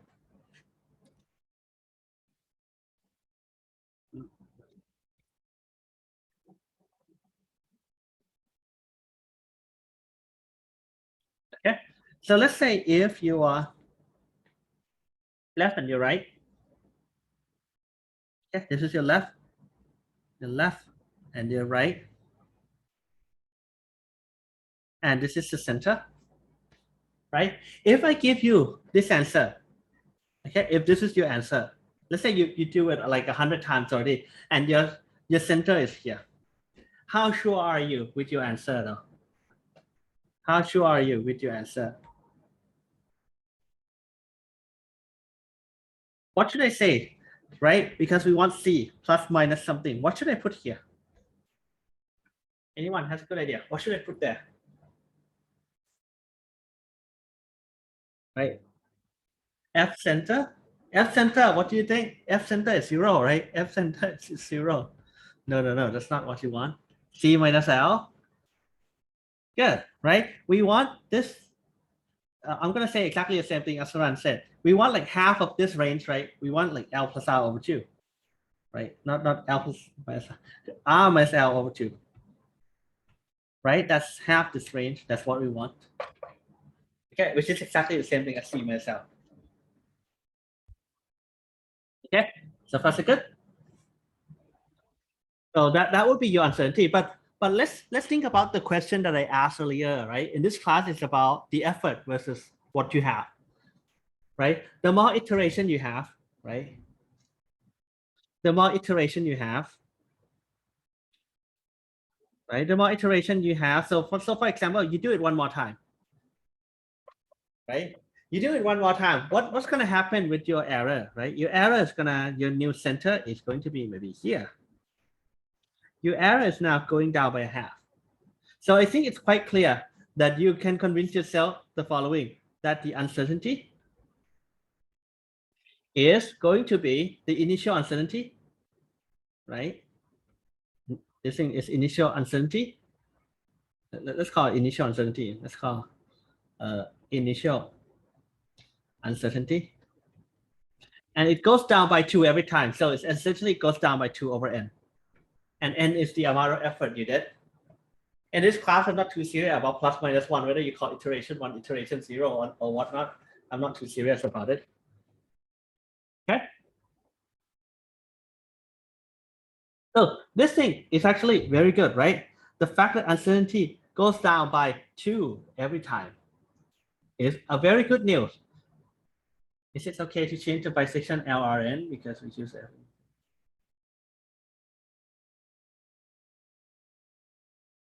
No. Oh, I'll get back to you.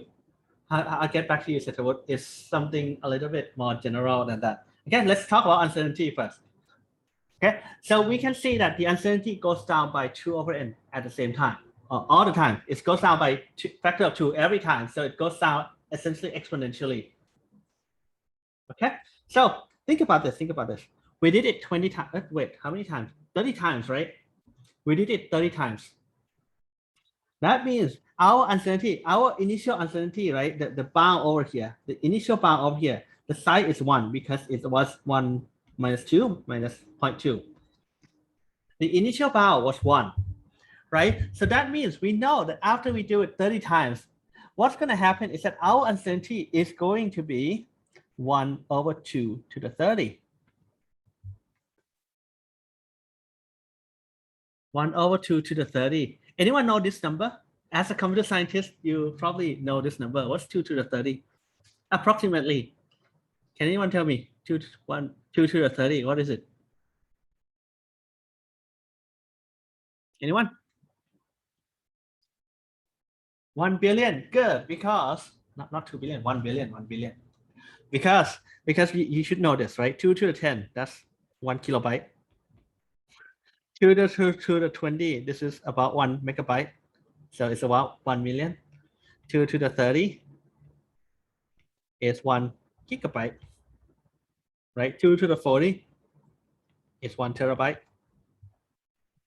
So this thing is about a giga, right? Or 1 billion. So this thing goes down to 1, or you can tell 10 to the minus 9. And that's exactly what someone gave me earlier, right? That's exactly what someone gave me earlier, but that's something different. Okay, so you can be sure that your answer that you give me over here, right here, barring some funny numerical computation. Wait, why can't I move it? Okay, that the answer over here, you can be sure that this thing is accurate up to 10 to the minus 9. Okay, you can try the following. Let me give you the cheat, the actual way you do it in 2021. The actual way you do it 2021. The way you do it, there are 2 ways to check your answer, right? The first way you learned it already, that you just put it in F of center and check, make sure that it is 0. The other way is to go to Wolfram Alpha, right? Sometimes you go to Wolfram Alpha to check whether your answer is correct or not. You say, okay, so X is cosine of X. I don't know, some people against like using Wolfram Alpha, but I think it's 2021. You should be able to use all the tools you need. Okay. And the answer, more digits. Okay, we even have a more accurate answer. It can even give you more digits, right? You can go crazy with it. And the way it gets more digit, now you know, right? The way it gets more digit is more bisection. Can I copy the answer? Wait, are you kidding me? The answer is an image. I cannot copy it to whatever. But okay, let's me compare the two. Where's my thing? Let me compare the two. Plain text. Wait. What about it? Thank you.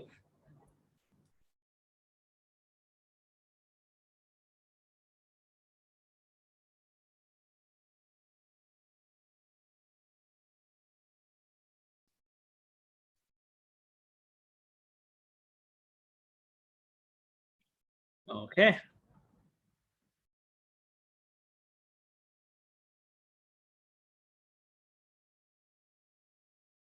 Okay. 1, 2, 3, 4, 5, 6, 7, 8, 9. So your answer is about 5 minus 10 to 9, right? Plus minus this guy. Okay. So far so good. Or you can do the usual thing, right? You can do the usual thing, just plug it in and see if it looks like 0. Okay. And this thing is actually one of the first things that you should try if you try to solve any equation. Okay. Let's think about this. What is what's the cons of this method, right? The cons of this method is that you need to know left and right bound. So essentially, you kind of need to plot it first. But whatever you plot, you're not going to plot it up to 10 to the minus 9, right? That means a billion points that you need to plot. Okay, you're not going to plot, but you can see now you can only do only 3. It not only 30 iteration. It gives you like 1 in a billion accuracy already. But if you compare it about with the method that we scanned it, when we scan it, right, we did it 1,000 times and we can only get the accuracy only 10 to the minus 3, right? Versus scan. Okay, when you do it, you did it 10 to the 3.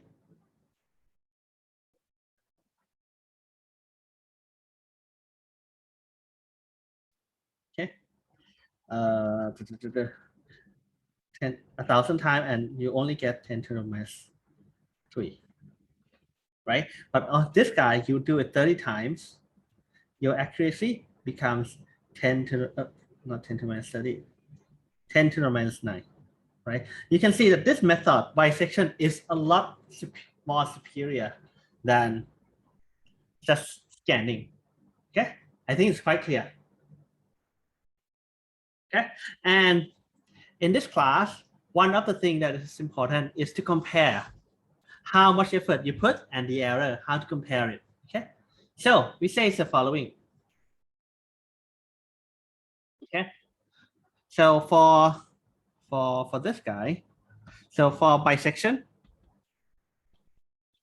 okay, you know that the error for one more iteration, the error of n plus 1 is the error at iteration n divided by 2, okay? So it's a funny name, but people call this linear convergence. If you want to sound smart, I'm not going to test you on the word though. It's called linear convergence if you go read it somewhere else. Okay. It's called linear convergence because the error of the next iteration is linear on the error of the previous iteration. This is called linear convergence. Yeah, so far so good. So you can make this bisection function a little bit better, right? A little bit better. Instead of returning just float, you can return a tuple or float, right? With the error as well. So instead of returning just C, you're returning C and alpha star over 2. Okay. Tuple is not defined. Okay, great. From typing, import tuple. Oh, not alpha star over 2. R minus L over 2, right? The error. Okay. So there's an off by 1 something. Okay, but close enough.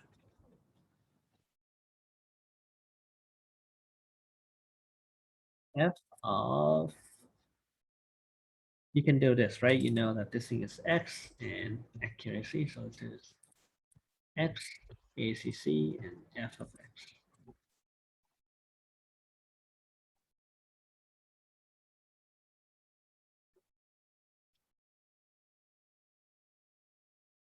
Okay, everyone so far so good with bisection. Any questions though for bisection before we go to a fancier method, which is a lot faster?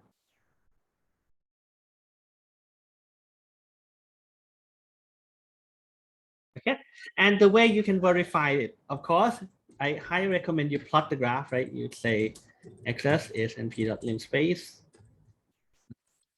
right? 0.2 to 1.2 and 100. Ys is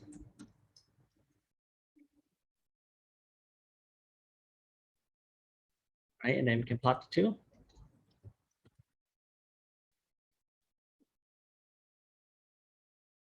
Okay, and we can plot the two, and then a vertical line at x and horizontal line at 0.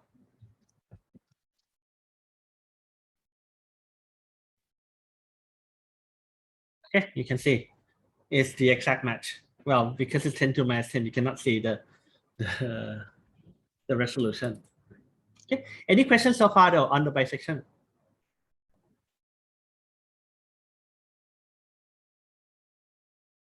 Any questions so far though on the bisection?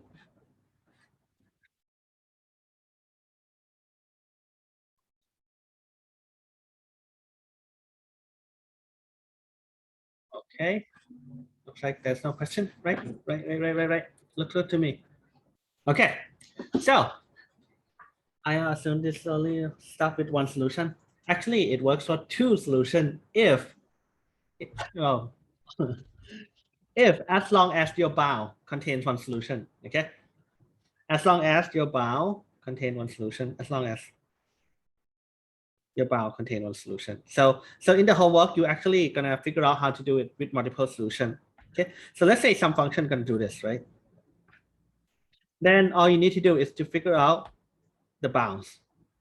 You can scan it, right, with low accuracy, and then you can bisection for a higher accuracy as well, right? Then you need to figure out all the bounds. So yes, it only works for stuff with one solution, but it's very easy for you to modify it so that it works with like multiple solutions. Okay. Any questions so far? Any questions so far? But that's a very good question though. Okay. So let's look at something more fancy. Let's look at something more fancy. Yeah, let's look at something called more fancy. This thing is called Newton's method. Everyone knows Newton's, right? He is a very smart guy way back then. And this is what he came up with. Okay, bisection was around when he was there already, but he think about something much better. Okay, so let's think about his idea. Let's think about his idea. This is what he does. Okay, he says the following. Okay, let's say I have a function. Actually, that's bad. Let me make a function that looks like this. Okay, remember we are trying to solve fx equal to 0. We always try to solve fx equal to 0 because that is essentially every single equation there is. Like so small because I was stupid. 2 seconds. 2 seconds. If I do that, let me know immediately, like what you just did. Because let's make it like huge. Okay. Let's see what he did. Okay, he says the following: if this is my f of x, right? Remember, you want to get here.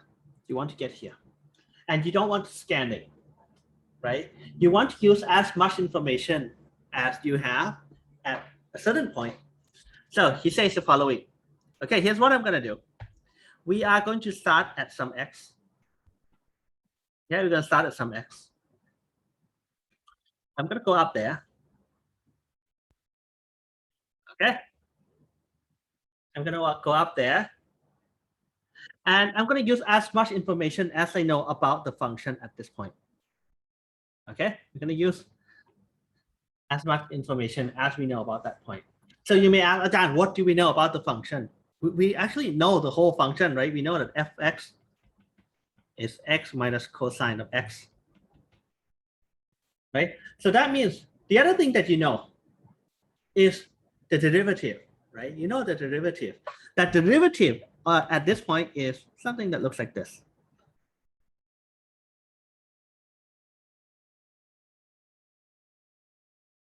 Okay, the derivative at that point, let's say the tangent line at that point looks like this.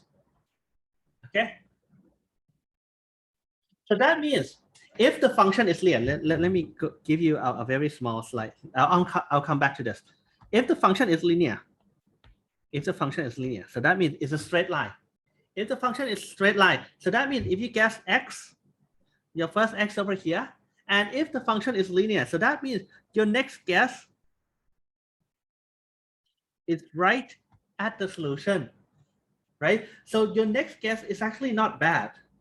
It's actually not bad. It depends on the order derivative. But if you have no second derivative, you have no third derivative, it's linear, then if you shoot your solution along the tangent line until it intercepts the x-axis, then that's your new guess, and your new guess would be really accurate because you use more information about the point that you found, right? So not only that you use the value of the function, you also use the derivative of the function, right? Because you need to know the tangent line and so on.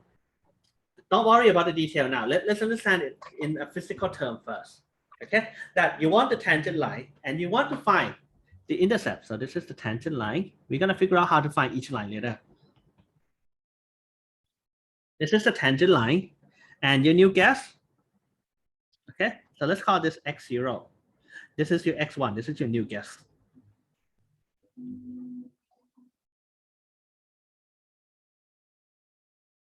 Okay, this is your new guess. Everyone with me so far, though. Everyone with me so far. This is how he finds a new guess. So the next guess that he finds, that he's gonna go there again. He's going to look at also f of x1 and f prime of x1. Okay, he's going to look at the value and the derivative and figure out, okay, okay, what should my next solution be? And he say, okay, easy. I drew exactly the same thing. Right, I follow the tangent line. And I'm going to end up here. Right? And you look at the function. So this is your x2, your f of x2, and f prime of x2. You look at it again, you draw the tangent line. You go there, and this is your x3, and you keep doing this, right? So the method is something very simple. Fine. That means the next solution, next guess, is the x-intercept of the tangent line at the old guess.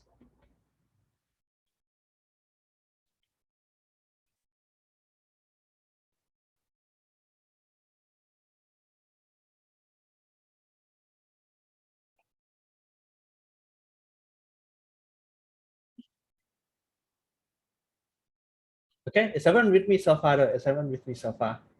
So this method is actually very smart, and it's actually one of the best in industry that people are using. Right. So the idea here is, like I said, you put more effort, right? You put more effort, and then you hope that your answer is gonna get more accurate. So we're gonna keep improving our answer, right? We're gonna keep improving our answer by finding the x-intercept. This is how we improve the answer.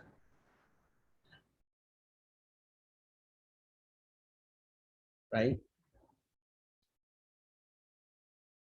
Yeah, this is how we improve the answer. Let's say that the bisection that we did before, the way that we improve our answer is by doing it one more iteration, right?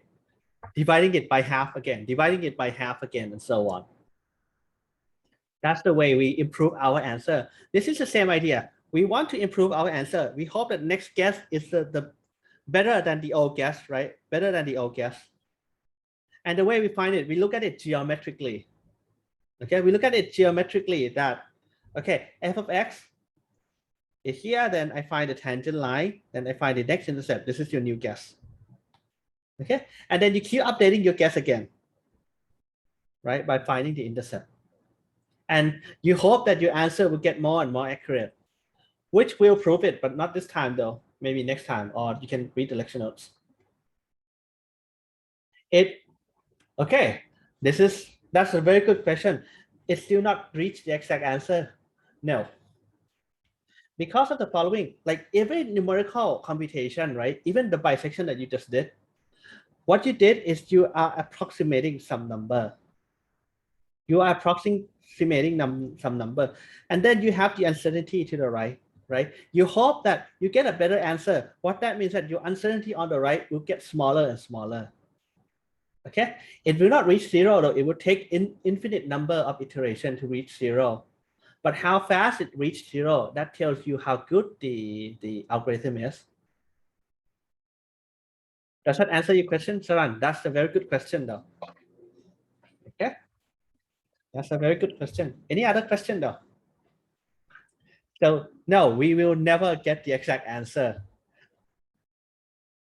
Well, unless you get really lucky, but our goal is not getting the exact answer. Our goal is essentially getting the uncertainty to be small, but to get the exact answer, you need the uncertainty to be like zero.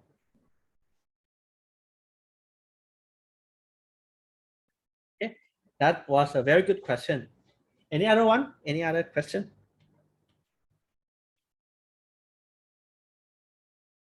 Okay. So you know what I'm telling you, right? What I'm telling you right now. Okay. The way you find the next guess is right is to find the x-intercept of the tangent line at the old guess. You cannot teach computer how to do that, right? You cannot tell computer, okay, you put in the comment x-intercept of the tangent line at the old guess. There's no function to do that. You need to figure something out before you teach a computer, because the computer is quite stupid. You need to like break it down for the computer to be able to do it, right? Computer can compute the following. You can give the computer the following, like f of x, right? Compute like x plus 2, that it can do. Compute x squared, that it can do. Compute like, I don't know, x over 2 or 3 times x, that it can do. But if you give the computer something along the line of x-intercept of the tangent line of f at x, there's no built-in function for you to do that, right? You need to write it yourself. So that means you will need to figure out the math for this guy. You need to figure out the math for this guy into something that the computer can do. Okay, that's our goal. That's what we're going to do next. Everyone with me so far though? Everyone with me so far? We know, we understand it geometrically. That's very good. That gives you a lot of intuition. But eventually we need to teach computer how to do it. But because the computer is so stupid, we need to boil it down to something computer can do. Okay? Everyone good? Everyone good? Any more question or any more question? Because we're gonna get into some math that you probably forgot already. So x0 is some random point. Exactly. Exactly. But you probably don't want to pick the point that's too far away from your answer though, right? But yes, x0 is your random point that you give it. Okay. Now let me draw you another picture. If there's no other question, let me draw you another picture and something that looks the same. And what you do is the following. This is your x0. X0. Let me circle this guy instead. And then you go up, right here, and then you want to find a tangent line. Let me draw every line first before tangent line. And this is your x1. A lot. We'll talk about it next time. It takes a while to prove, or maybe I think I'll skip it.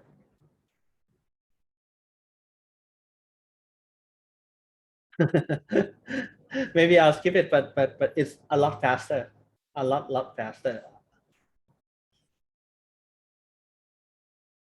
If you think about why it is faster, right? Because think about bisection of the fact that you only use the value of the function, right? But bisection, you use the trend of the function as well. You use the knowledge of slope. You know how the function is going down, right? Think about this. Think about this example, okay? To answer risky, that's a very good question too.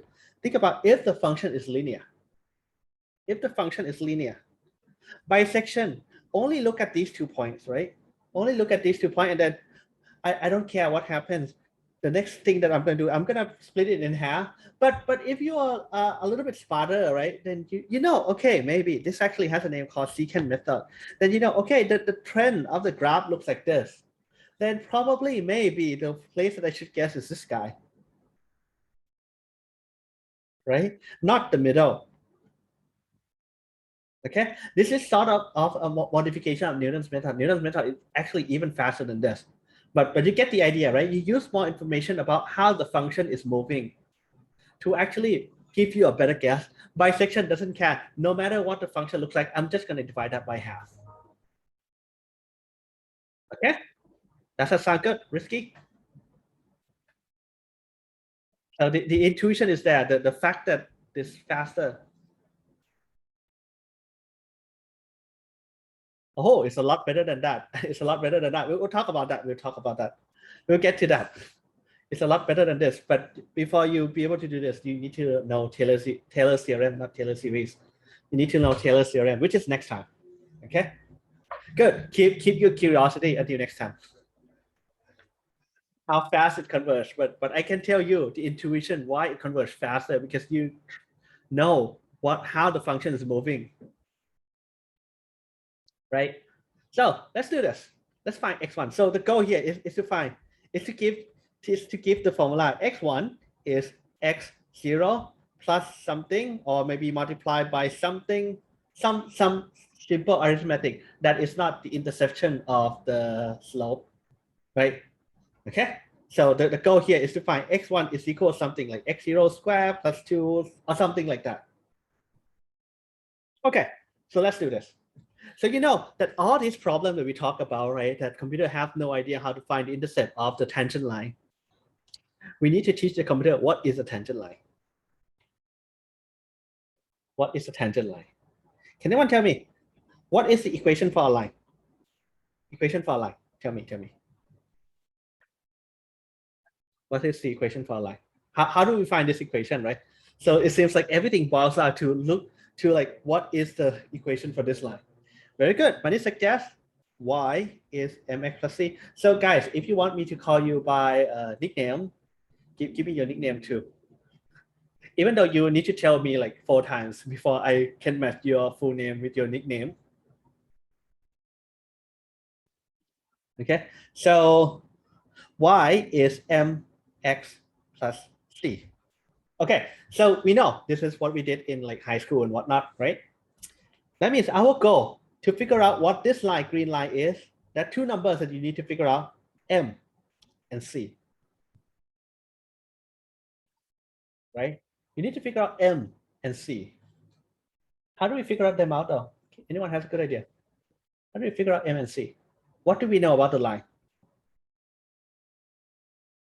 What do we know about the line? Diff, can you elaborate on that? I know that you try to say the right thing. The function. We get double m by differentiate. Differentiate what? Dy by dx? Right, we know that m, clearly it has to do with the function, right? So how do we get m exactly? Can you elaborate on that? Hanawin is Pat, right? Okay. So can you elaborate on that? You get m by this, what do you mean? Very good, right? We know that the slope over here, that m, this m, is the derivative of the function. Very good, Parin said. Right, and you need to plug in x0 in. Someone get? It's the derivative of the function at x0. That's m. Okay, good. Someone with me so far, right? That's very good. Okay, so we know we solved half of the problem. M is what? F prime at x0. Okay, that's half of the problem. We still need to find C. We still need to find C, right? Would C be just fx0? Not really, right? Not really. Not really. How do we find C? What else do we know about the line? Pauline said something very close. What else do we know about the line? What else do we know about the line? Besides the fact that the slope has to be the derivative at x0, what else do we know about the line? What actually constrains this line? Why isn't it this line? I don't know. Why isn't it this line? Right? It has the same slope. So let me draw it so that it has the same slope. Why isn't it this line? What's the difference between this line and the line that we want? Can you tell me? What's the difference? It's shifted? Yes, shifted. F double prime. No, you go too far. You go too far, son. What do we know? What do we know?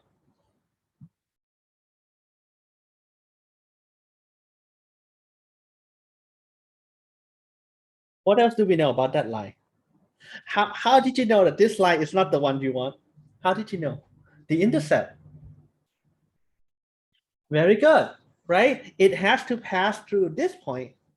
Has to pass through this point, right? This line on the left over here doesn't pass through that point.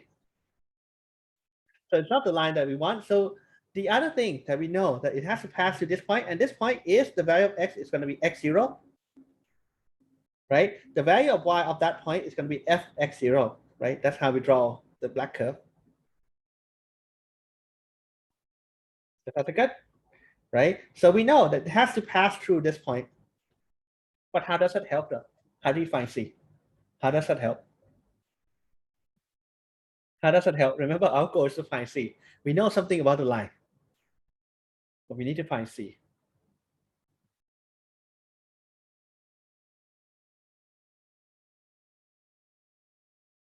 Anyone help me, help me. So very good, because the fact that it has to pass through this point, right? So that means if I plug in y equal to f of x and plug in x to x0, then it should, the left and the right hand side should be equal, and we have one equation to solve for C. So let's do that, right? We know that f of x0 is going to be m of x0 plus C, right? M we know already, so let's treat it as we know. So what is C?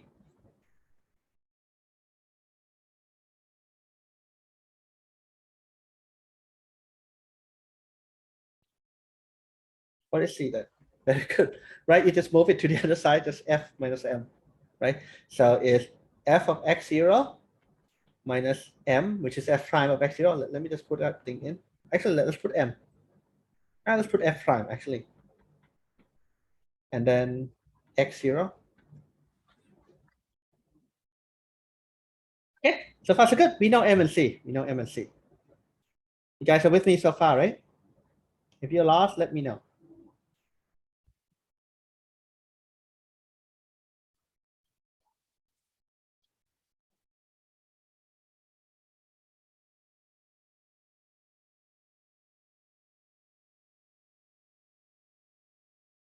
Okay, you're with me so far, right? We have m and c. But if you think about it, this is not what we want, right? What we want is actually x1. What we want is x1.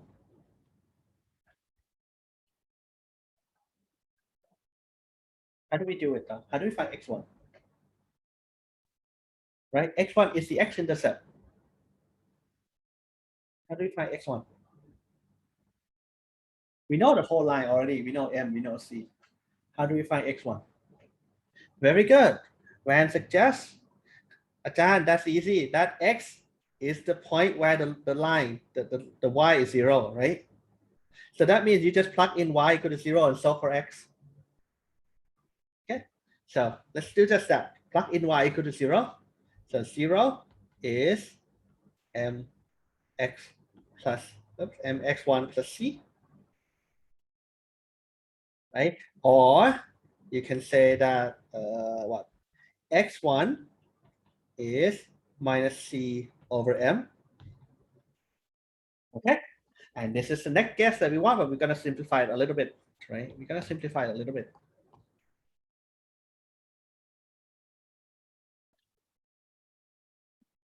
Everyone with me so far though? Any questions so far? Right? Now we know if give me a function and the derivative. For now, you need to do the derivative by hand, but actually you don't need to.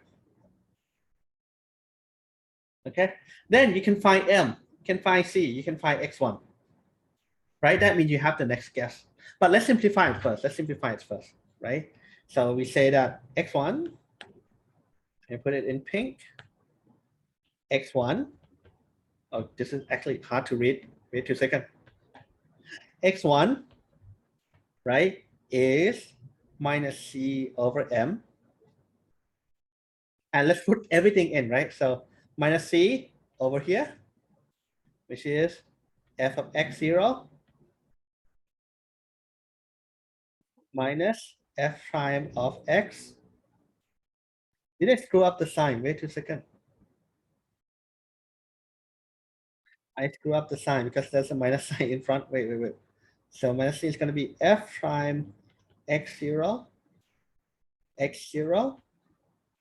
minus f of x0. Okay, and you divide the whole thing by m, which is f prime of x0. Okay, and the reason we do that because we know a whole bunch of things cancel out, right? So that becomes, actually let me keep this a new page.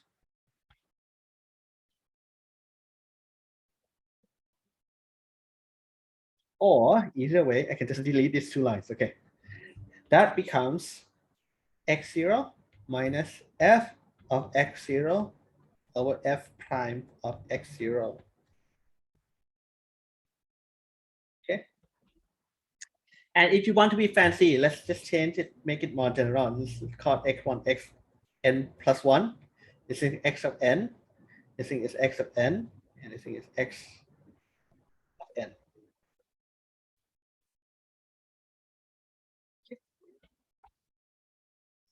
Let me draw the function that looks like that. That's good. So this is something called the update rule. This is what is called update rule.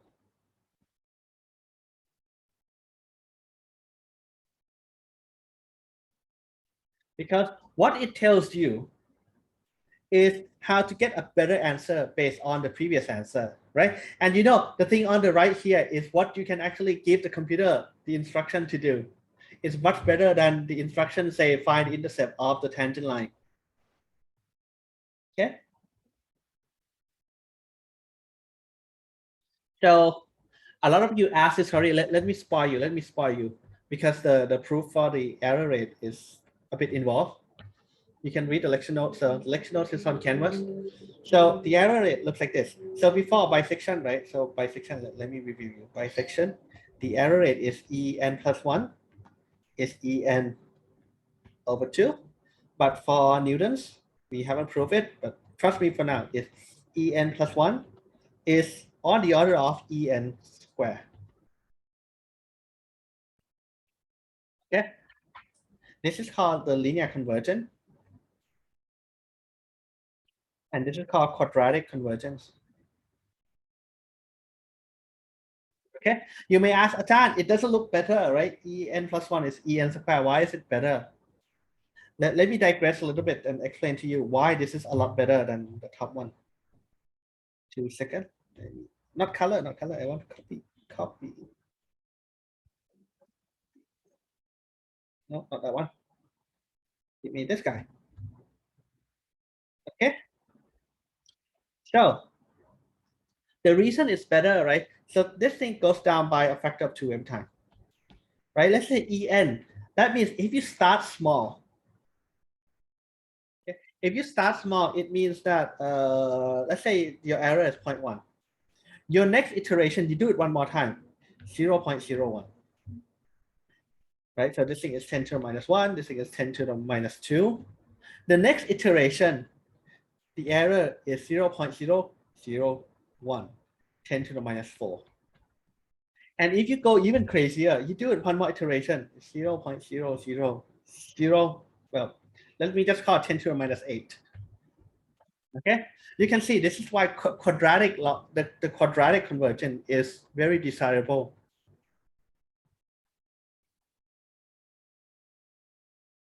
Okay, and this is actually the method of choice. This is actually the method of choice. If you really want to get accurate, but this one is much easier to implement. Well, both of them are like equally easy to implement.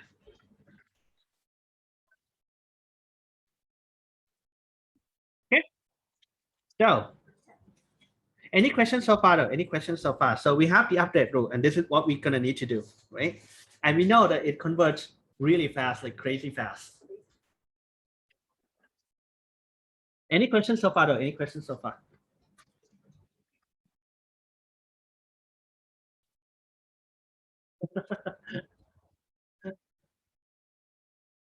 He's actually very good. He is actually very good.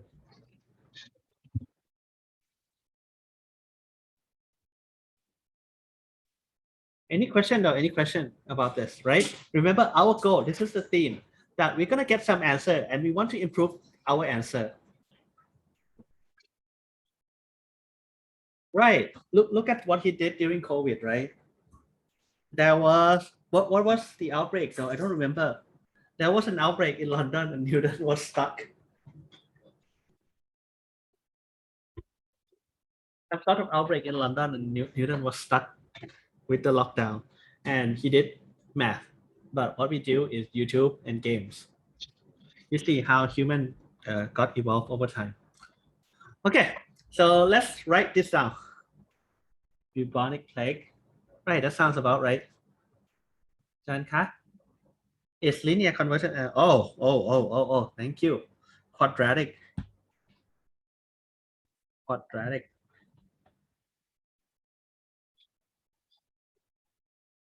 called quadratic convergence. But again, I'm not going to test you on the vocabulary, but if you want to sound smart at the interview, say quadratic convergence.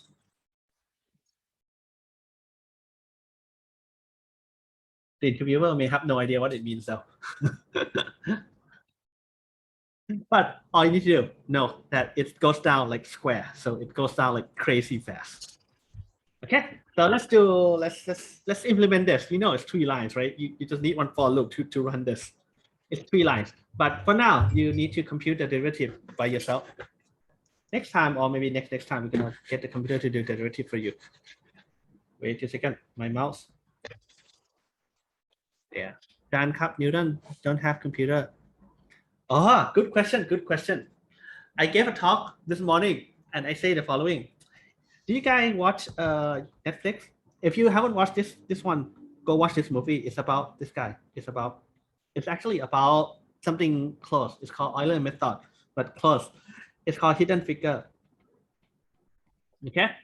Before the invention of computer, there is an actual job title called calculator. Netflix, highly recommend. It's a really good movie. Okay, there was a job called calculator, and all these people does is to figure out how to calculate something like find me a solution of cosine x equal to x, right? And their job is to actually find it. So they're gonna do it by hand. Actually, some school still teach numerical method by doing it on paper, which is like, come on, are you in like 1900? Right? So you can do all this method by hand, right? You compute the f prime, you plug it in, you compute it, right? So why would he invent this algorithm? He invented because he wants to find a solution to some equation, except he doesn't know how to do it. So he do it by hand. He do exactly what we did by hands.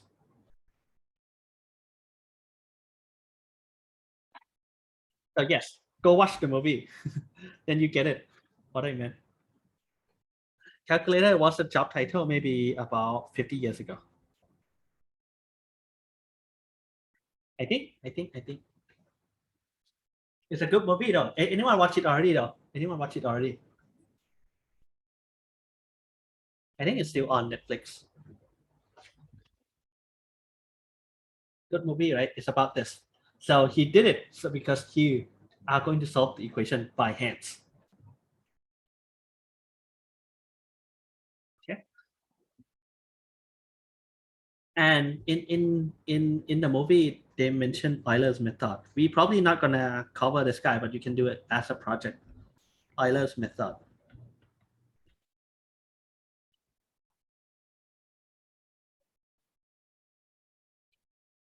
But for Risky and Prava, I don't know where Prava is, but that's highly recommend. Okay, for you to do something Euler method, because you now can solve the Newton's equation given any potential, given any force, given anything. Okay, so let's go and implement this. Okay, let's implement this. Yeah, and to find out x equal to cosine of x. Okay, where is my screen? 2 seconds, let me switch my screen, and that would be the, which one? That one. Infinite screen, 2 seconds, there.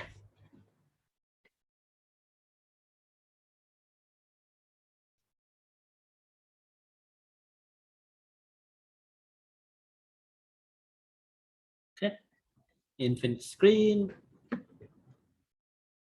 And let's see. By now, I know you know how to fill this. You can go back and fill it at your own time as well to make sure that you understand everything, right? So let me make a note. Oh, you can still see my screen, so good.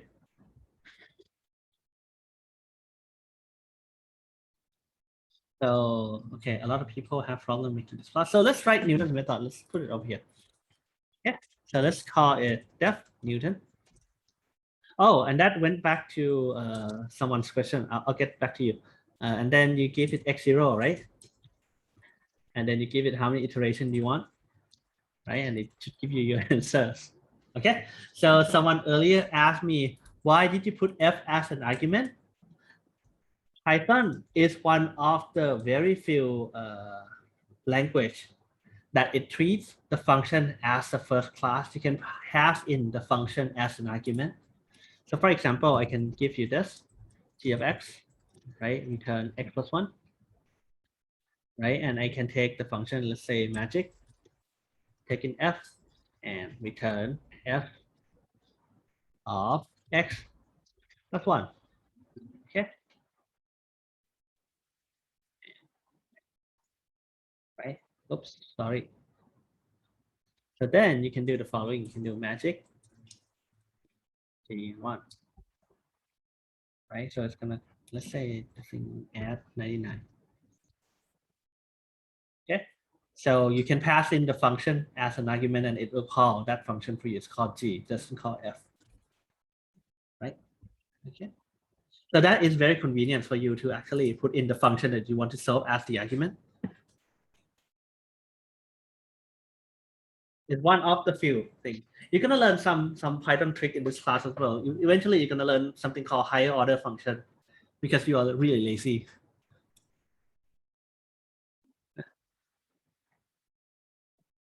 Anyone know Scala already? Anyone take the Scala class already? What's the class name? Parallel programming, functional programming, right? Okay, good.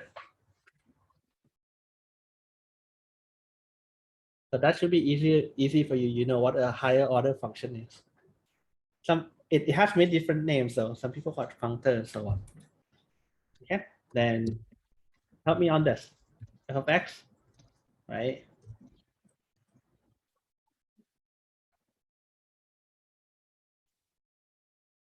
Okay, give me this. It should be like 2 lines.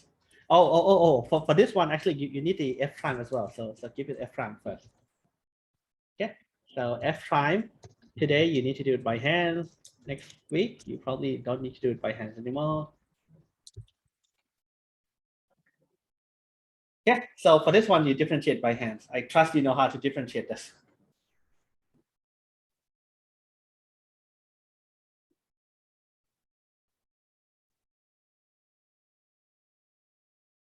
Let me say it a little bit more too. What Newton's method is actually one of the very basis of all the machine learning. A lot of people don't know it's actually behind the scene, but it is what it is. Okay. You're gonna get to optimization method later, but it's actually this guy, Newton's. How do I have if I almost forgot calculus stuff? A little bit slow, but you can catch up later. You can catch up as you go. It doesn't require a lot of calculus stuff. Right. So for example, if you do not know how to take the derivative of this guy, do this. Wolfram alpha. In the exam as well, do whatever you need.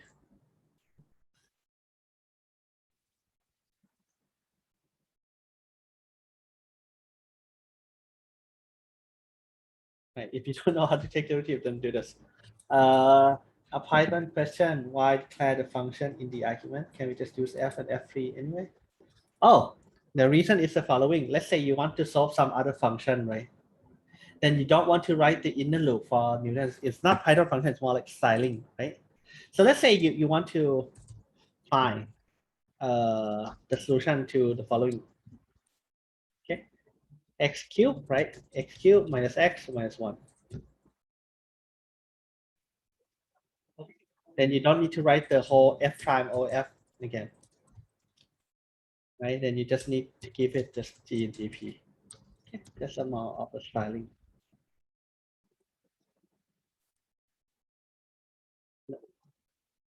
Are we good? That's it. I'm good.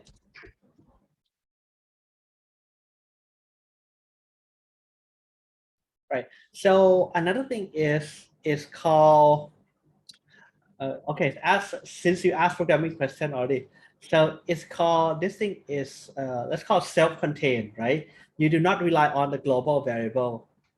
Okay. Eventually, when you learn what's it called, OOC, or if you try to write a larger program, this is a very good style. That means you can test it without the dependency on the global variable. So I highly recommend you do this. Make sure you do not depend on the global variable, and make sure that you do not write to the global variable. That's the term is called side effect. You don't want to do that. Okay.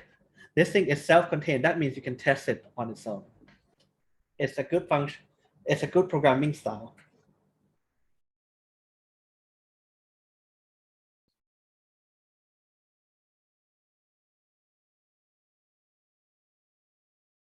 Okay, so if you are done with Newton's method, you should give me, you should be able to give me this Newton, Fp, and x0. I don't know. How should I guess? It was 0.7 something, right? So let's give it, I don't know, 0.8, close enough.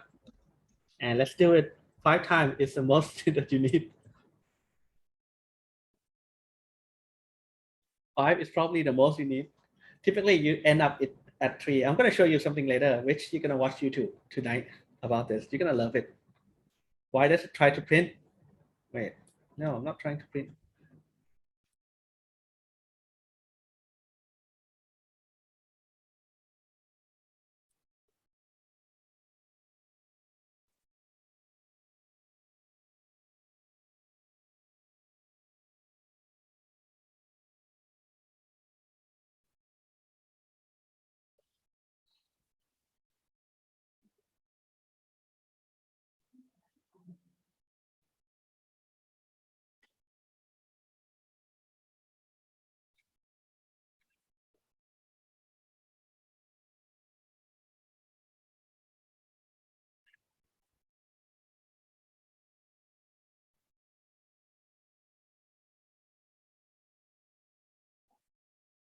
Price again.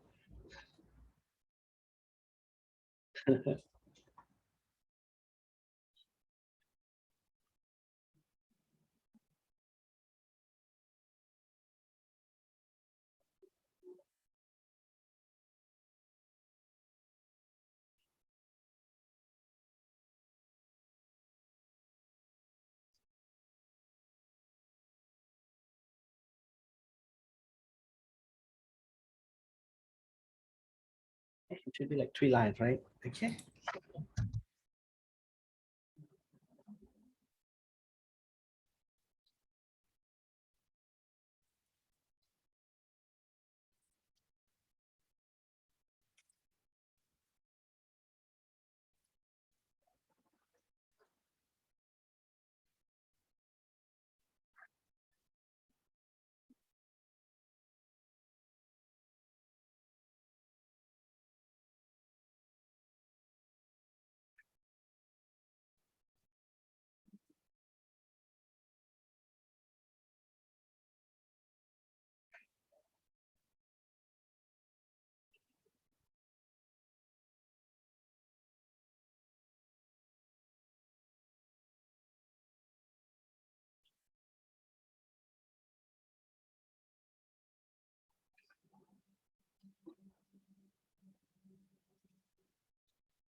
And how can I see the equation? Oh, yes. Oh, that's why people get stuck. Wait a second. Actually, let me just write this thing for you. Easier for me this way. So, you can double click the cell over here and then say x0, xn. And then f prime, right? Oh, FO, F prime. Sorry, the unit has to be correct. This is for risky. This is the only way for the unit to be correct. Right, the unit for F cancel and dx go up top. So the unit is x minus x. So there, for Wisdom.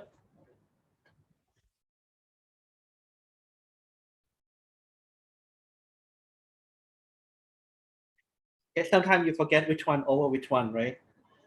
So the first thing that you can do is you can rederive it. Or the second thing is you can look at the unit. If F has a unit, This is has a unit of f. F prime has a unit of f over x, right? So this is the only way for you to have the unit of x up top.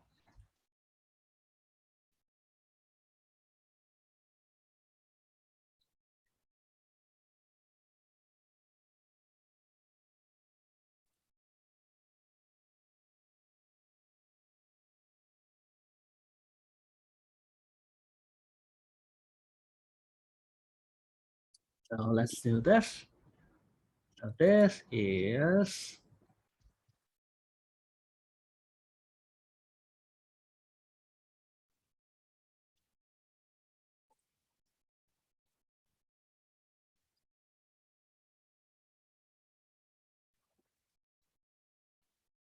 and that's all. The magic, right?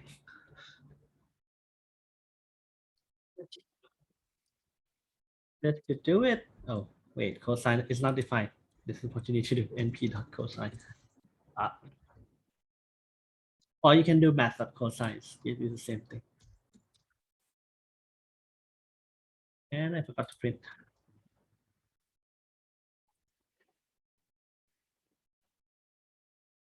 Doesn't look right to me. Wait a second, what did I screw up? Oh, I screwed it. There.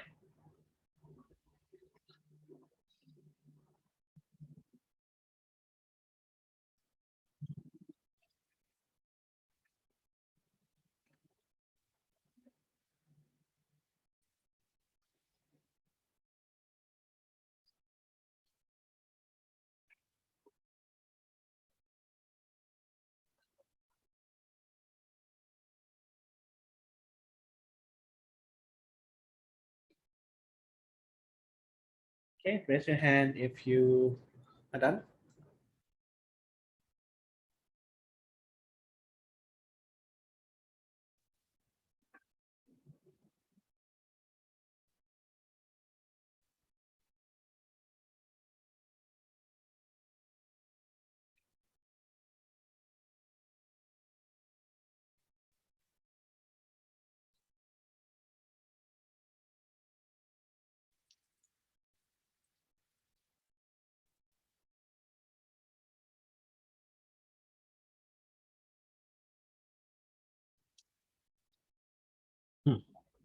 Interesting.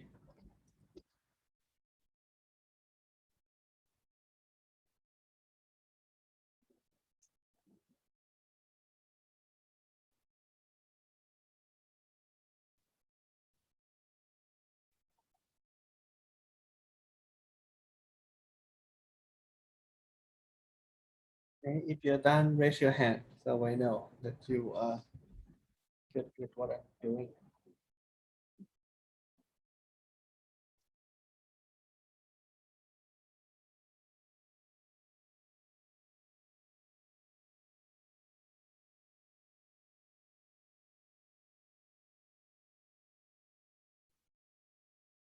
Okay, let's keep making the plot because I want to make sure. Okay, I guess everyone is done. I put the code on the GitHub already, right? So you can see that, and to answer Justin, and this is why it's good because you don't need to write Newtons again, right? I don't know what's the answer for this. I don't know, I'm guessing one, and let's do it 5 times. Okay, and you can test it by print G O.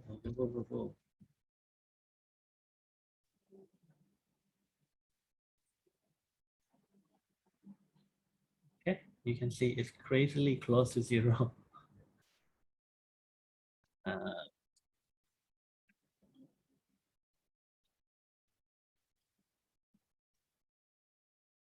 It give up on life and it just give you 0.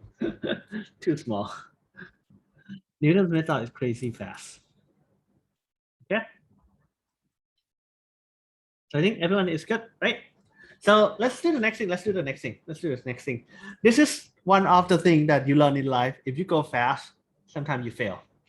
So can someone help me? What is x given this equation? What is x? What is x? given equation, the x to the 1/3 cube root of x is 0. What is x?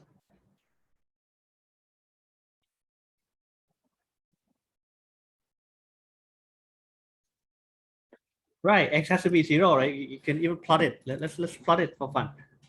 Cube root, how do I know this? np dot pow, right? X and it's called 1/3.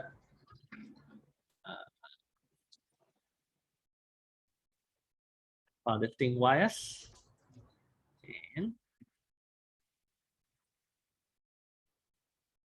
let's make it -1 to 1. Okay, and then what? Power of how?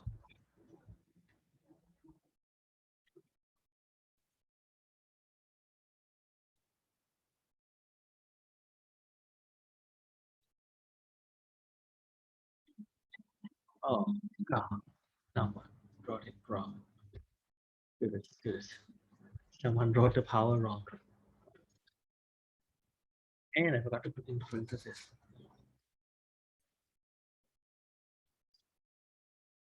Does linspace need to, if you don't give it, it give you 50.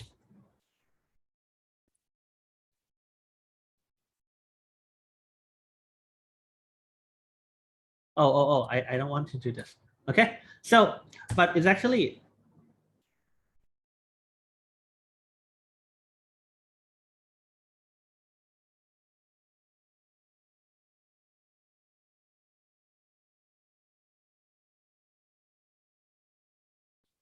let's do this. Wait a second. Python keep changing the cube root. Wait a second. You know, if you learn complex number, cube root has a complex root too. Python keep changing the implementation of this. Python cube root negative number. Wait a second. Python keep changing the blah blah blah. The Moire formula. Yes, I know, but I don't want. Okay, let's do something as stupid as this. Oh God. 2 seconds. Okay, let's call this function cube root. Sorry about it. Python keeps changing the implementation of cube of what do you do when you have the square root of a negative number?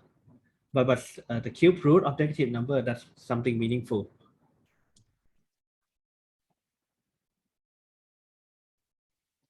And let me change.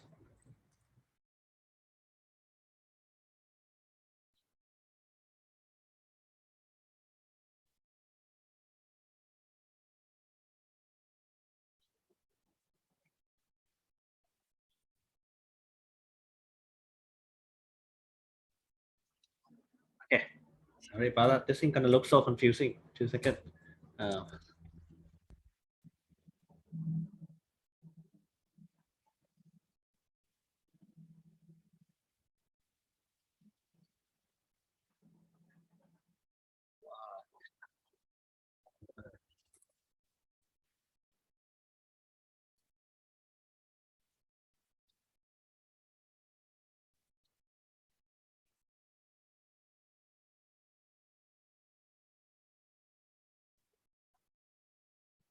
Okay, that's better. Okay, sorry about it. Let me copy this thing for you. Right? 2 seconds. Let me copy this thing for you. Okay. To write cube root is you just need to take care of the fact that cube root of a negative number sometimes Python scream. It should not though, but it does. Okay. You know that it's clear that the solution that you're looking for should be at 0.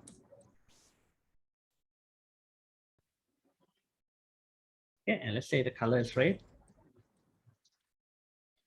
Yeah, the solution that you're looking for is at 0, right? But you can try the following. Let's try at 0.25 and see what happens. Okay, let's try Newton's method at 0.25. So let me, you can just call it, but I'm just gonna copy it here so that you can see.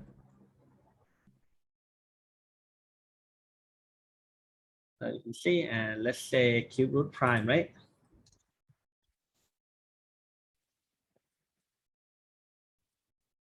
So how do we do this?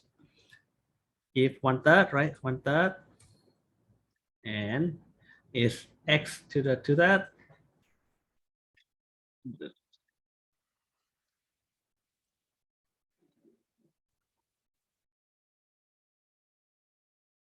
So this thing, it gives you 1/3 x to the minus 2/3.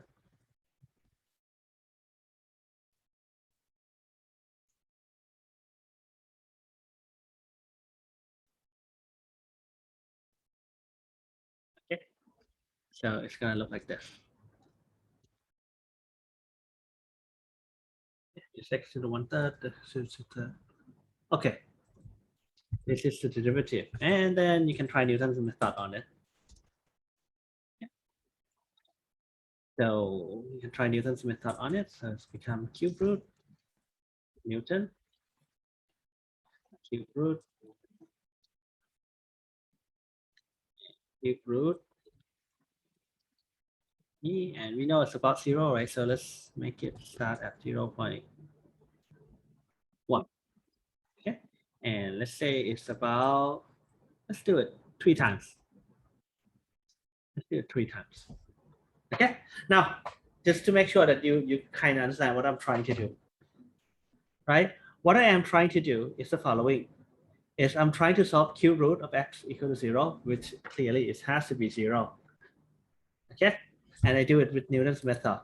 Okay, so let's see what happens. Right? If you think about it, you start at 0.2, now you're at 0.8. And let me plot as well where you are going. Let me do this. As you do it, let me make sure I plot the answer.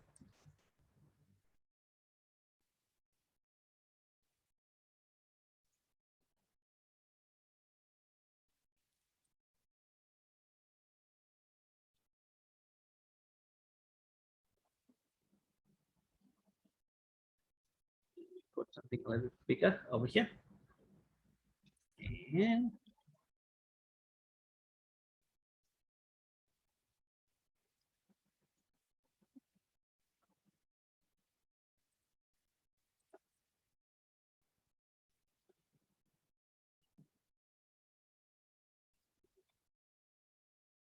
yeah.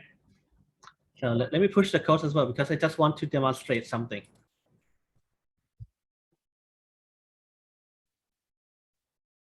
I just want to demonstrate something. So what I'm trying to do here is I try to solve Newton's, right? Except I add in the plot function so you know which it does. So the first thing that it tries to do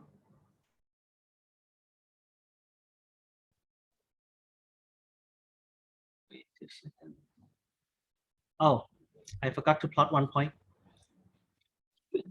That's why. Let me run that again.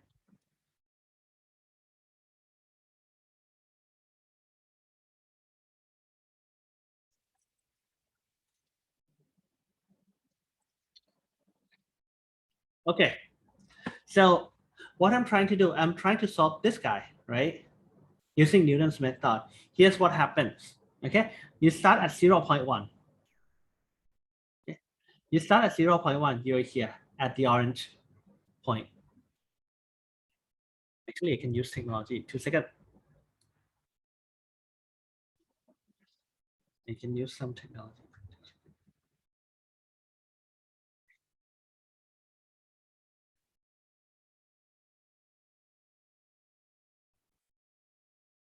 Yeah, let me move this thing a little bit. No, not the camera.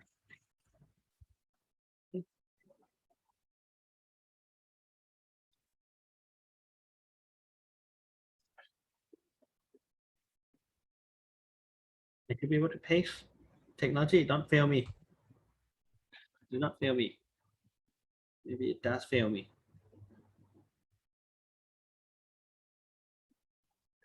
Let me try that again. Oh.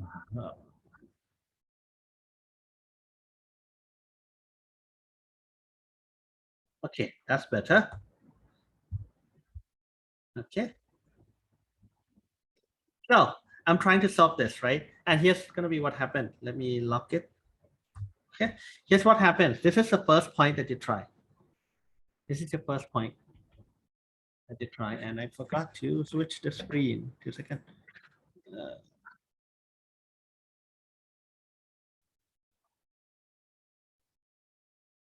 Wait, what? Why doesn't it show up?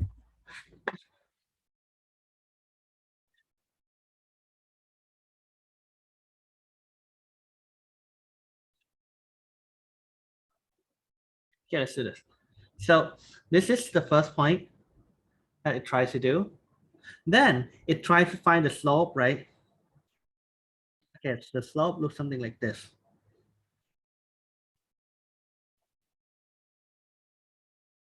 How do I get rid of this?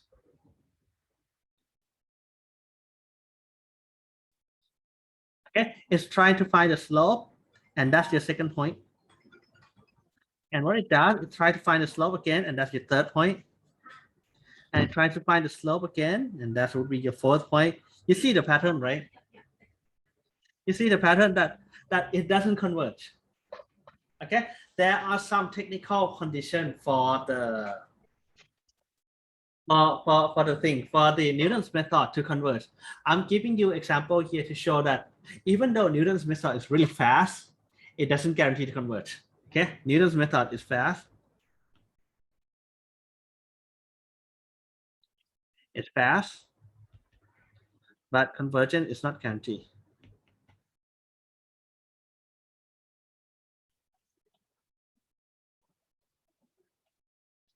So when it works, it's fast, but it doesn't guarantee to work. Okay. So that's the point that I'm trying to show. So you can make a lot of example that it doesn't guarantee to converge. This is one of the famous example that people do because actually it's the guarantee convergence that you need to start close enough to the solution. Okay, but this is one of the famous example. You need to start close, and how close you are depends on the function. Okay, so that's what I want to point out, that Newton's method, you learn two things today, right? You learn how to solve the equation two ways. Bisection, it guarantees the solution, except you need to put it about, it's quite slow and so on. Newton's method is fast, but it doesn't guarantee to converge. Okay. Before we call it a day, there are a couple things I want to teach you. Okay. So the first thing is, can you help me simplify this? Can you help me simplify this? What is this? What do you expect it to be equal? X, right? As simple as X. Then tell me, why is this wrong? You can do this. It's still wrong. Why doesn't it give you equal to X?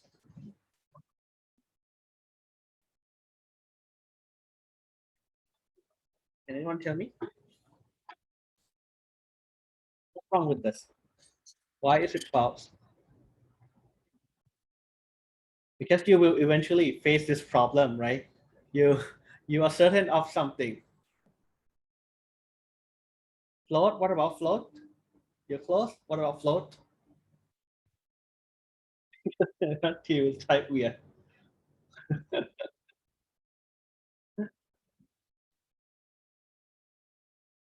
Right. Harin said the right thing, that okay, it's not equal.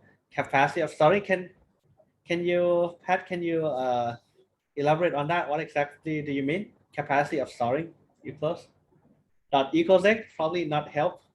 You can try though, probably not help. What do you mean by capacity of storing?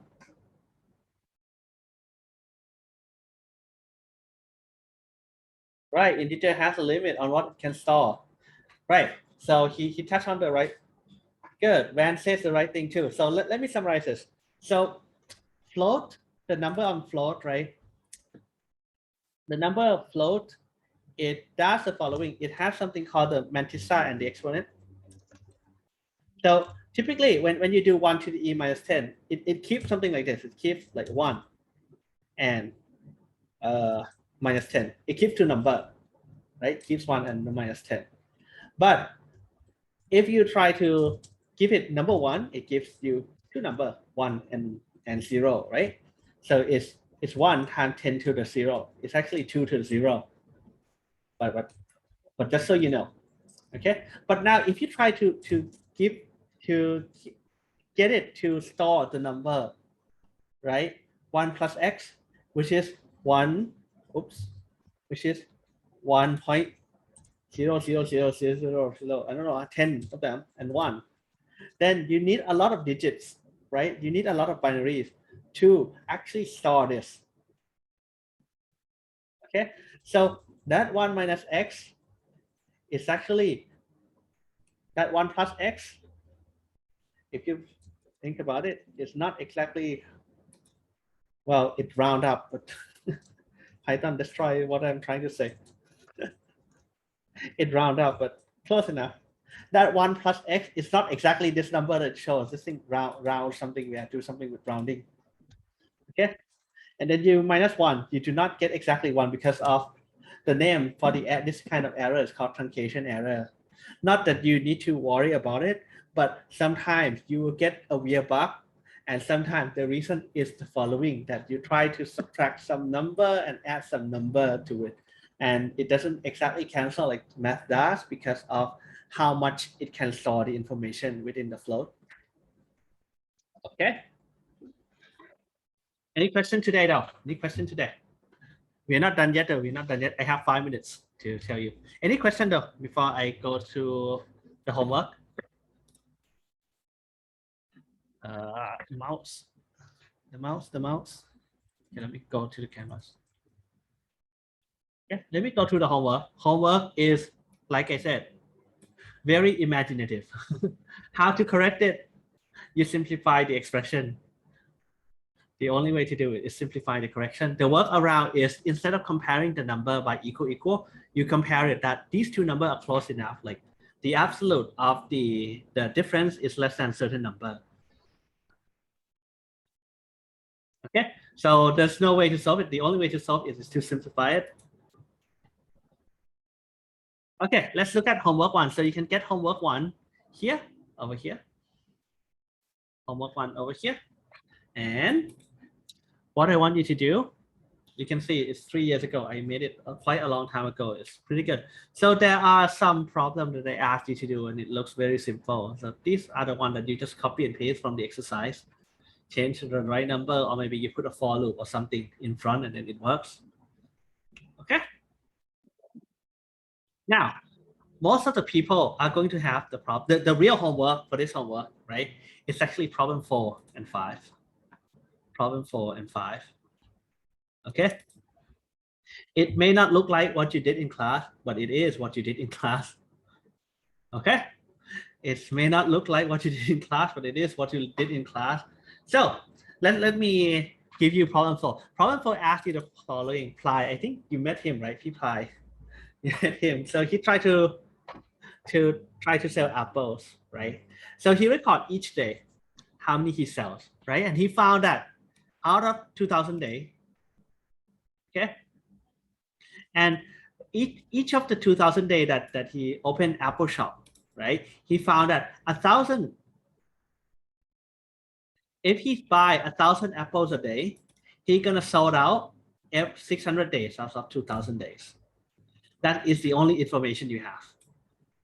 Okay, the only information you have is that he tried to sell something for 2,000 days, and he buy 1,000 apples every day, and he sold out 600 days out of 2,000. Okay, the question that you will eventually get asked is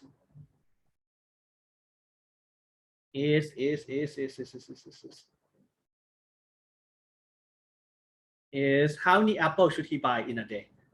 Where is that? There. This is the question that you get asked. Okay. So given that information, but I go through for it. If it takes you a while to figure this out, scream on Discord. Someone's gonna come help. Either your own P or me. Okay. This thing is hard. You read it carefully. I tell you I tell you step by step on how to do it. Okay. Problem 5 is also pretty hard. You are trying to find the following. You have a distribution. You are trying to find the full width, which is essentially the width here at half maximum. Okay, so the maximum is at 1, right? Half maximum is at 0.5. I want to see this point and this point, how far they are. This is called full width half max. I know you can do it analytically. Don't do it. Don't do it analytically. You can check it with analytical answer, but don't do it, please.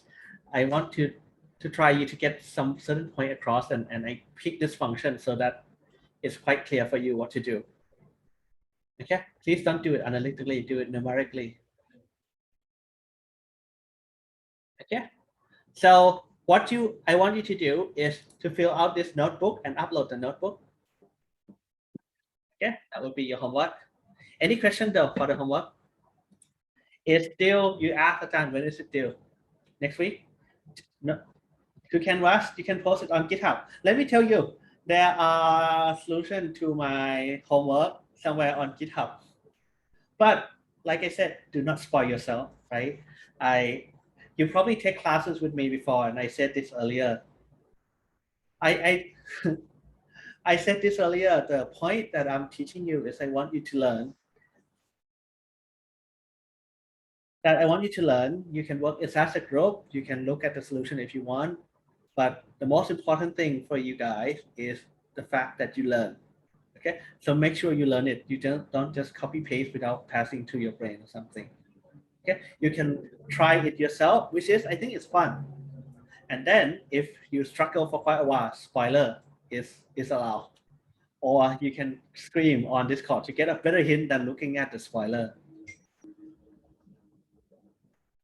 Okay. Is there a deadline for homework? So for this one, it's actually a weekly homework. There are 7 homeworks in total, and you have 12 weeks to do it. So I recommend you hand it in weekly. Hand it in weekly. Okay. It's hard though. Let me warn you, it's hard. It's really, really hard. But people who finish this course, I don't know, Ponkamon can tell this one you. At least they feel smarter than when they begin the course. Okay, at least they know how to do the business, how many apples you need to buy. Okay, any questions on the homework though? Homework is very unique. Let me tell you, homework is very unique. Okay, if you look at numerical method online, you're gonna see they teach you about how to prove conversions and so on. But I think that's boring. I think that's boring. This is more fun. This is more fun. The fact that you solve some more physical problem. Okay. Yeah, it's fun homework too. What about it? Let me see homework 2 real quick. What was about it? Oh, homework 2, you're gonna do Mario. I'm not gonna spoil you. You go look at it yourself. Okay. So any questions now? If not, we're gonna call it a day. Okay. And see you next week. Do the homework, scream on Discord, or whatever you need to do. Okay. The lecture will be uploaded later. Okay. So if there are no questions, then let's call it a day and see you on next week. Bye, everyone.